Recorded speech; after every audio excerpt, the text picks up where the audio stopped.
ಪ್ರಣವ ಸ್ವರೂಪರಾಗಿ ಪೃಥ್ವಿ ತತ್ವದ ಭಕ್ತ ಸ್ಥಳದ ಆಚಾರ ಲಿಂಗದಲ್ಲಿ ನಕಾರ ಪ್ರಣವ ಸ್ವರೂಪರಾಗಿ ಮಹಾಲಿಂಗದ ಆಣತಿವಿಡಿದು ಪವಿತ್ರವಾದ ತಂದೆ ತಾಯಿಗಳ ಚಿದ್ಗರ್ಭದಿಂದ ಉದಯಿಸಿ ಈ ಲಿಂಗಲೀಲಾ ಕ್ರಿಯಾಭೂಮಿಗೆ ಬಂದಿದ್ದೇವೆ. ಆದ್ದರಿಂದ ನಮ್ಮ ಮೂಲ ಸ್ವರೂಪದ ಹೆಸರು ನಮಃ ಶಿವಾಯ ಓಂ ಬಸವ. ನಮಃ ಶಿವಾಯ ಓಂ ಬಸವ. ನಮಃ ಶಿವಾಯ ಓಂ ಬಸವ. ಎಲ್ಲರಿಗೂ ಭಕ್ತಿಯ ಶರಣು ಶರಣಾರ್ಥಿಗಳು.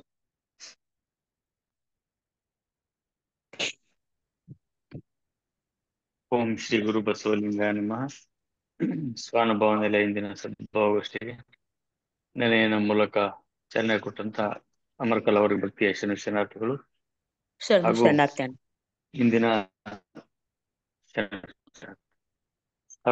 ಸ್ವಾನುಭವ ಸದ್ಭಾವಗೋಷ್ಠಿಯಲ್ಲಿ ಭಾಗವಹಿಸ್ತಾನೆ ಸರ್ವ ಶರಣ ಬಂಧುಗಳ ಶ್ರೀಪಾದಕ ಭಕ್ತಿಯ ಶರಣಾರ್ಥಿಗಳ ಅರ್ಪಿಸ್ತಾ ಇಂದಿನ ಒಂದು ಶಿವಯೋಗದ ಒಂದು ಅನುಭವಕ್ಕೆ ಡಾಕ್ಟರ್ ಮೂಲ್ಯ ಪರಿಡೆ ಮಾಡಲಿದ್ದಾರೆ. ಅಪರ ಪ್ರಾರಂಭಿಸಿದ ಶರಣ ಶರಣಾರ್ಥಿ ಶರಣು ಶರಣಾರ್ಥಿಯನ್ನ. ಅಣ್ಣ ಸ್ಕ್ರೀನ್ ಕಾಣಿಸ್ತಾ ಇದೆಯಲ್ಲ ಅಣ್ಣ? ಧ್ವನಿ ಕಾಣಿಸ್ತಾ ಇದೆ. ಅಮರ್ಕಲಾ ಅಕ್ಕ, ಹಾ ಹೇಳ್ರಿ, ಹೇಳಿ ಅಣ್ಣ.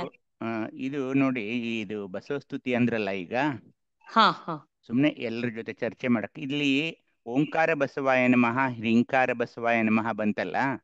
ಹೌದು ಹೌದು. ಹ್ರೀಂಕಾರ ಅಂದ್ರೆ ಏನು? ಹೀಂಕಾರ ಗೊತ್ತಿಲ್ಲ ಪರಿ, ಅದು ಅದ್ರ ಬಗ್ಗೆ ಯಾರು ಗೊತ್ತಿಲ್ಲ. ಹೇಳ್ತೀರಿ? ಯಾರಾದ್ರೂ ಗೊತ್ತಾ? ಹ್ರೀಂಕಾರ ಅಂದ್ರೆ ಏನು? ಓಂಕಾರ ಬಸವಾಯ ನಮಃ, ಹ್ರೀಂಕಾರ ಬಸವಾಯ ನಮಃ. ಪ್ರಣವ ಪೋರೆ, ಅವಾಚ್ಯ ಪ್ರಣವ ಪೋರೆ. ಹೇಳಿ. ಹಾ ಹೇಳಿ ಸರ್ ಹೇಳ್ರಿ ಸರ್. ಹೇಳಿ ಶಿವಾನಂದ್ ಸರ್ ಹೇಳಿ. ಹಾ ಸರ್, ಹ್ರೀಂಕಾರ ಅಂದ್ರೆ ಅವಾಚ್ಯ ಪ್ರಣವ ಅಂತ ಹೇಳ್ರಲ್ಲ ಅವರು, ಅದು ಸರಿ. ನಿಷ್ಕಲ ನಿಶೂನ್ಯ ನಿರಂಜನ, ಈ ಇರ್ತಕ್ಕಂಥ ನಿಕಲ ನಿಶೂನ್ಯ ನಿರಂಜನಕ್ಕೆ ಒಟ್ಟಾರೆ ಅವ್ರು ಕೊಟ್ಟಿರ್ತಕ್ಕಂಥ ಒಂದು, ಅದು ಮೂರನ್ನ ಒಂದುಗೂಡಿಸಿರ್ತಕ್ಕಂಥ ಒಂದು ಕ್ಲಸ್ಟರ್ ಲೆಟರ್ ಸರ್ ಅದು. ಹೌದು, ಹ್ರೀಂಕಾರ ಅಂದ್ರೆ ಅವಾಚ್ಯ, ಅದೊಂದು ನಿಜ. ನೀವು ಹೇಳೋದು ನಿಜ. ಅವಾಚ್ಯ ಸರ್, ಅವಾಚ್ಯ, ಸಾರಿ ಅವಾಚ್ಯ. ಮತ್ತು ಅಂದ್ರೆ ಇದು ಅನಾಹತ ಶಬ್ದ, ಅನಾದಿ ಪ್ಲೇಸ್ ಸರ್ ಇದು. ಅದೇ ಅನಾದಿಯನ್ನ ತೋರಿಸೋದು, ಮೀರಿದ ಕ್ರಿಯೆಯನ್ನ ತೋರಿಸೋದು, ನಿರಾಕಾರ ವಲಯವನ್ನ ದರ್ಶನ ಮಾಡಿಸ್ತಕ್ಕಂಥ ಕ್ಷೇತ್ರ ಇದು. ಇನ್ನೂ ಒಂದು ಅರ್ಥ ಸರ್ ಇದಕ್ಕೆ. ಹಾ ರೀ, ಇನ್ನೂ ಒಂದು ಅರ್ಥ ಇದು.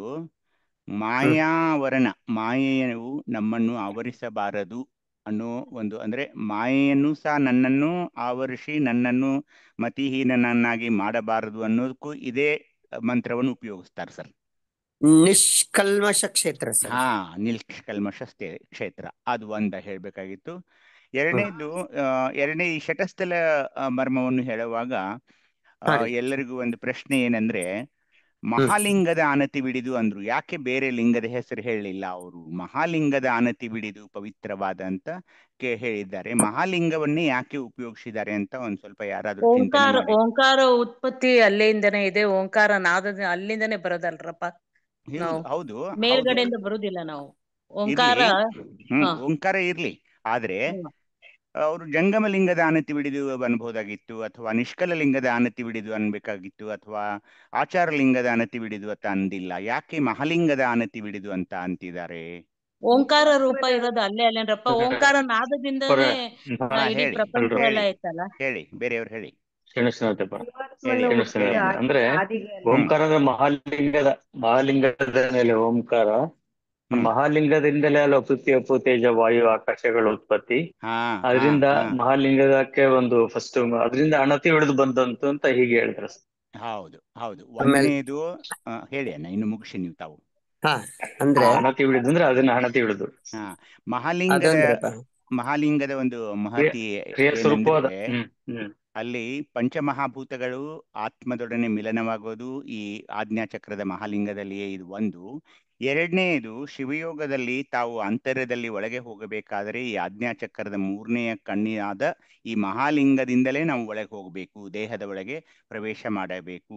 ಅದಕ್ಕೆ ಮಹಾಲಿಂಗ ಅಂದ್ರೆ ಅತ್ಯಂತ ಒಂದು ಮಹತಿಯುಳ್ಳ ಲಿಂಗವಾಗಿದೆ ಎಲ್ಲಾ ಲಿಂಗಗಳಲ್ಲಿ. ಏಕೆಂದ್ರೆ ಇಷ್ಟಲಿಂಗದಿಂದ ನಾವು ಮೊದಲು ನೋಡೋದು ಮೂರನೆಯ ಕಣ್ಣಿನಲ್ಲಿರುವ ಈ ಎರಡು ಹುಬ್ಬುಗಳ ನಡುವೆ ಇರುವ ಆಜ್ಞಾಚಕ್ರದಲ್ಲಿರುವ ಮಹಾಲಿಂಗವನ್ನ. ಅದರ ಮುಖಾಂತರವೇ ಮೇಲಿನ ಲಿಂಗಗಳನ್ನಾಗ್ಲಿ ಅಥವಾ ಕೆಳಗಿನ ಲಿಂಗವನ್ನಾಗಿ ನಾವು ನೋಡ್ತಾ ಇರೋದ್ರಿಂದ ಅದಕ್ಕೆ ನಾವೇನಂತೀವಿ, ಓಂ ನಂ ನಂ ನಂ ಓಂ ಆಚಾರ ಲಿಂಗಾಯ ನಮಃ ಅಂತ ಯಾಕಂತೀವಂದ್ರೆ ಎಲ್ಲವೂ ನಾವು ಈ ಮಹಾಲಿಂಗದಿಂದಲೇ ನಾವು ಸಾಕ್ತಾ ಇದ್ದೀವಿ. ಯಾಕಂದ್ರೆ ಆಗ್ಲೇ ರೇಣುಕಣ್ಣ ಹೇಳಿದಾಗೆ ಸೃಷ್ಟಿಯ ಈ ರಹಸ್ಯಾನ್ನಿ ಅಥವಾ ಒಂದು ಸೃಷ್ಟಿ ಆಗೋದು ಕೂಡ ಈ ಮಹಾಲಿಂಗದ ಆಜ್ಞಾಚಕ್ರದಲ್ಲಿರುವ ಮಹಾಲಿಂಗದಿಂದಲೇ ಸೃಷ್ಟಿಯ ರಚನೆ ಕೂಡ ಆಗ್ತಾ ಇರೋದ್ರಿಂದ ಈ ಒಂದು ಶಟಸ್ಥಲ ಮರ್ಮದಲ್ಲಿ ನಾವು ಮಹಾಲಿಂಗದ ಆಜ್ಞೆ ಹಿಡಿದು ಮಹಾಲಿಂಗ ಆಜ್ಞೆ ಮಾಡಿತ್ತು ಅಂತ ಯಾರಿಗೆ ನಮ್ಮ ಜನ್ಮಕ್ಕೆ ಕಾರಣ ಯಾವುದಂದ್ರೆ ಈ ಮಹಾಲಿಂಗದ ಆಜ್ಞೆ ಅಂತ ಈ ಶಟಸ್ಥಲ ಮರ್ಮದಲ್ಲಿ ಹೇಳ್ತಾ ಇದ್ದಾರೆ.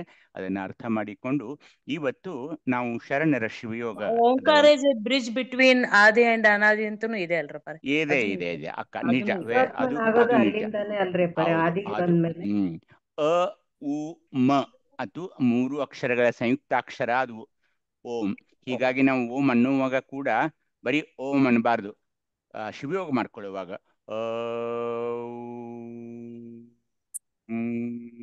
ಈ ತರ ಅನ್ಬೇಕು. ಅದು ಓಂ 3 ಅಕ್ಷರಗಳ ಸಂಯುಕ್ತಾಕ್ಷರ ಆಗಿರೋದ್ರಿಂದ ಇರ್ಲಿ. ನಾವು ಶಿವಯೋಗವನ್ನು ಪ್ರಾಕ್ಟೀಸ್ ಮಾಡುವಾಗ ಅದನ್ನು ಮತ್ತೆ ಮಾತಾಡೋಣ. ಶರಣರ ಶಿವಯೋಗ ಅಲ್ಲಿ ವಿಕಸನ ಕ್ರಮ 1ರಲ್ಲಿ ಸಹಜದಿಂದ ಶೂನ್ಯದ ವಿಕಾಸ ಹೇಗೆ ಆಯಿತು ನೋಡಿದ್ವಿ. ವಿಕಸನ ಕ್ರಮ 2ರಲ್ಲಿ ಓಂ ಅಕ್ಷರದ ಒಳಗಡೆ ಏನಿದೆ ಅಂತ ನೋಡಿದ್ವಿ. ವಿಕಸನ ಕ್ರಮ 3ರಲ್ಲಿ ಪಂಚವಿಂಶತಿ ತತ್ವಗಳು ಯಾವುವು ಅಂತ ನೋಡಿಕೊಂಡು, ವಿಕಸನ ಕ್ರಮ 4ರಲ್ಲಿ ವಿವಿಧ ಶಕ್ತಿಗಳು ಯಾವುವು ಅಂತ ನೋಡಿಕೊಂಡು, ವಿಕಸನ ಕ್ರಮ 5ರಲ್ಲಿ ಚಕ್ರ ಮತ್ತು ಅವುಗಳಲ್ಲಿರುವ ಲಿಂಗಗಳ ಮಹತ್ವವನ್ನು ಅರಿತುಕೊಂಡೆವು. ವಿಕಸನ ಕ್ರಮ 6ರಲ್ಲಿ ದೀಕ್ಷೆಗಳು ಯಾವುವು, ಇಷ್ಟಲಿಂಗದ ಒಳಗಡೆ ಏನಿದೆ ಅನ್ನೋದನ್ನ ನೋಡಿಕೊಂಡು, ವಿಕಸನ ಕ್ರಮ 7ರಲ್ಲಿ ಮೈಲಾರ ಬಸವಲಿಂಗ ಶರಣರ ನವ ಚಕ್ರಲಿಂಗಗಳ ಪ್ರಾರ್ಥನೆಯನ್ನ ಮಾಡಿದೆವು. ವಿಕಸನ ಕ್ರಮ 8ರಲ್ಲಿ ಪ್ರವೃತ್ತಿ ಮಾರ್ಗ ಮತ್ತು ನಿವೃತ್ತಿ ಮಾರ್ಗವನ್ನ ನೀಡಿಕೊಂಡು, ವಿಕಸನ ಕ್ರಮ 9ರಲ್ಲಿ ಶತ ಏಕದ ನೆಲಮನೆ ಅನ್ನೋ ಒಂದು ಸುದೀರ್ಘವಾದ ಅಧ್ಯಯನದಲ್ಲಿ ನಾವು ಈಗ ತೊಡಗಿದ್ದೇವೆ. ಶರಣರ ಶಿವಯೋಗ, ಅದರಲ್ಲಿ ಶತ ಏಕದ ನೆಲೆಮನೆ, ಶರಣ ಸ್ಥಳದ ಒಂದು ಸ್ಥಾನದಲ್ಲಿ ಅಥವಾ ಸ್ಥಳದಲ್ಲಿ ನಾವಿದ್ದೀವಿ.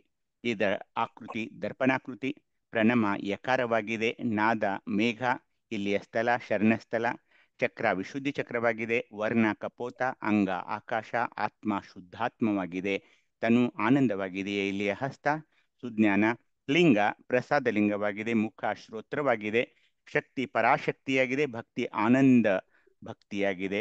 ನಾವು ಕೊಡುವಂತಹ ಪದಾರ್ಥ ಶಬ್ದ ಇಲ್ಲಿ ಸುಶಬ್ದವಾಗಿ ಪ್ರಸಾದದ ರೂಪದಲ್ಲಿ ನಮಗೆ ಲಭಿಸ್ತಾ ಇದೆ. ಪೂಜಾರಿ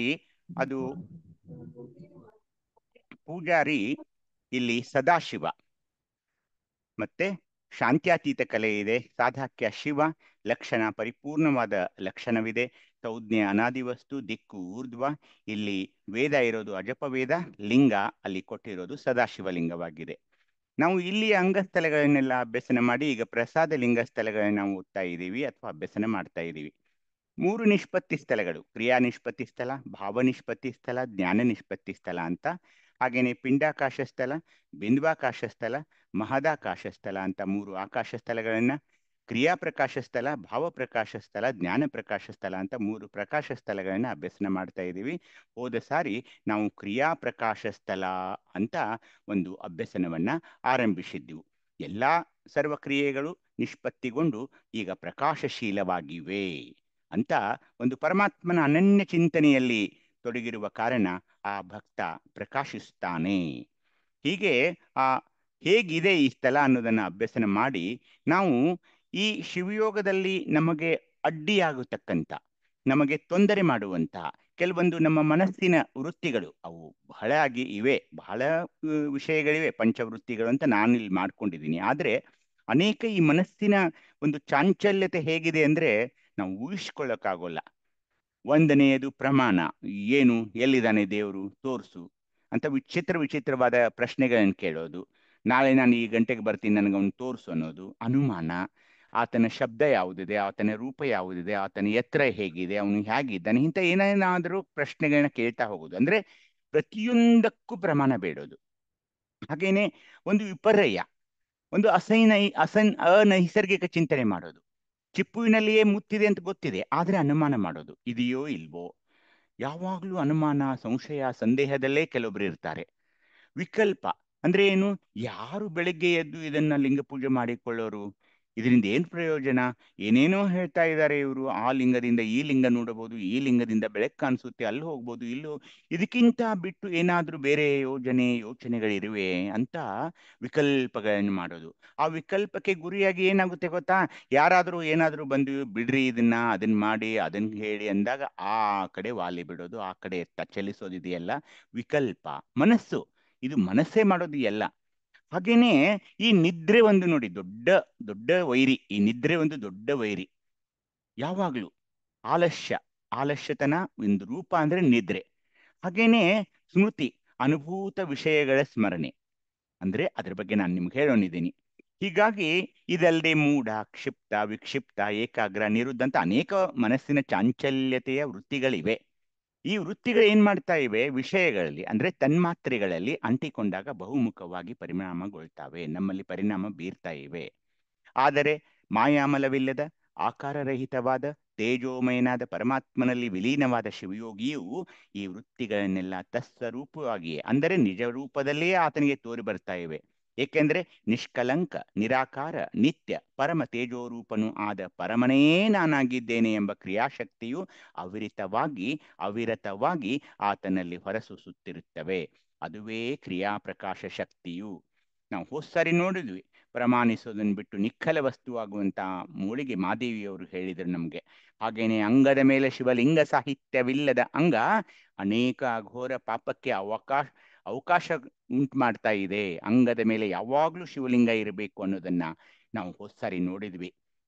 ಇವತ್ತು ಒಂದು ಭಾಗ 73ರ ಶಿವಯೋಗಕ್ಕೆ ಪ್ರವೇಶ ಮಾಡ್ತಾ ಇದ್ದೇವೆ. ತಮ್ಗೆಲ್ಲರಿಗೂ ಇನ್ನೊಮ್ಮೆ ಶರಣಾರ್ಥಿಗಳು. ತಾವೆಲ್ಲ ಶುಚಿರ್ಭೂತರಾಗಿ ಹಣೆಯ ಮೇಲೆ ವಿಭೂತಿಯನ್ನು ಧರಿಸಿಕೊಂಡು ಎದೆಯ ಮೇಲೆ ಲಿಂಗಧಾರಿಗಳಾಗಿ ಇಲ್ಲಿ ಕುಳಿತ ಒಂದು ಸ್ಥಿತಿಯಲ್ಲಿ ಈ ಶಿವಯೋಗದ ವರ್ಗವನ್ನ ಕೇಳಬೇಕು. ದಯವಿಟ್ಟು ಮಲಗಿ ಅಥವಾ ಇತರ ಒಂದು ಸ್ಥಿತಿಯಲ್ಲಿ ಇದನ್ನ ಕೇಳಬೇಡಿ ಅಂತ ತಮ್ಮೆಲ್ಲರಿಗೂ ಕಳಕಳಿಯ ವಿನಂತಿ ಮಾಡ್ತಾ ಮತ್ತೊಮ್ಮೆ ಶರಣಾರ್ಥಿಗಳು.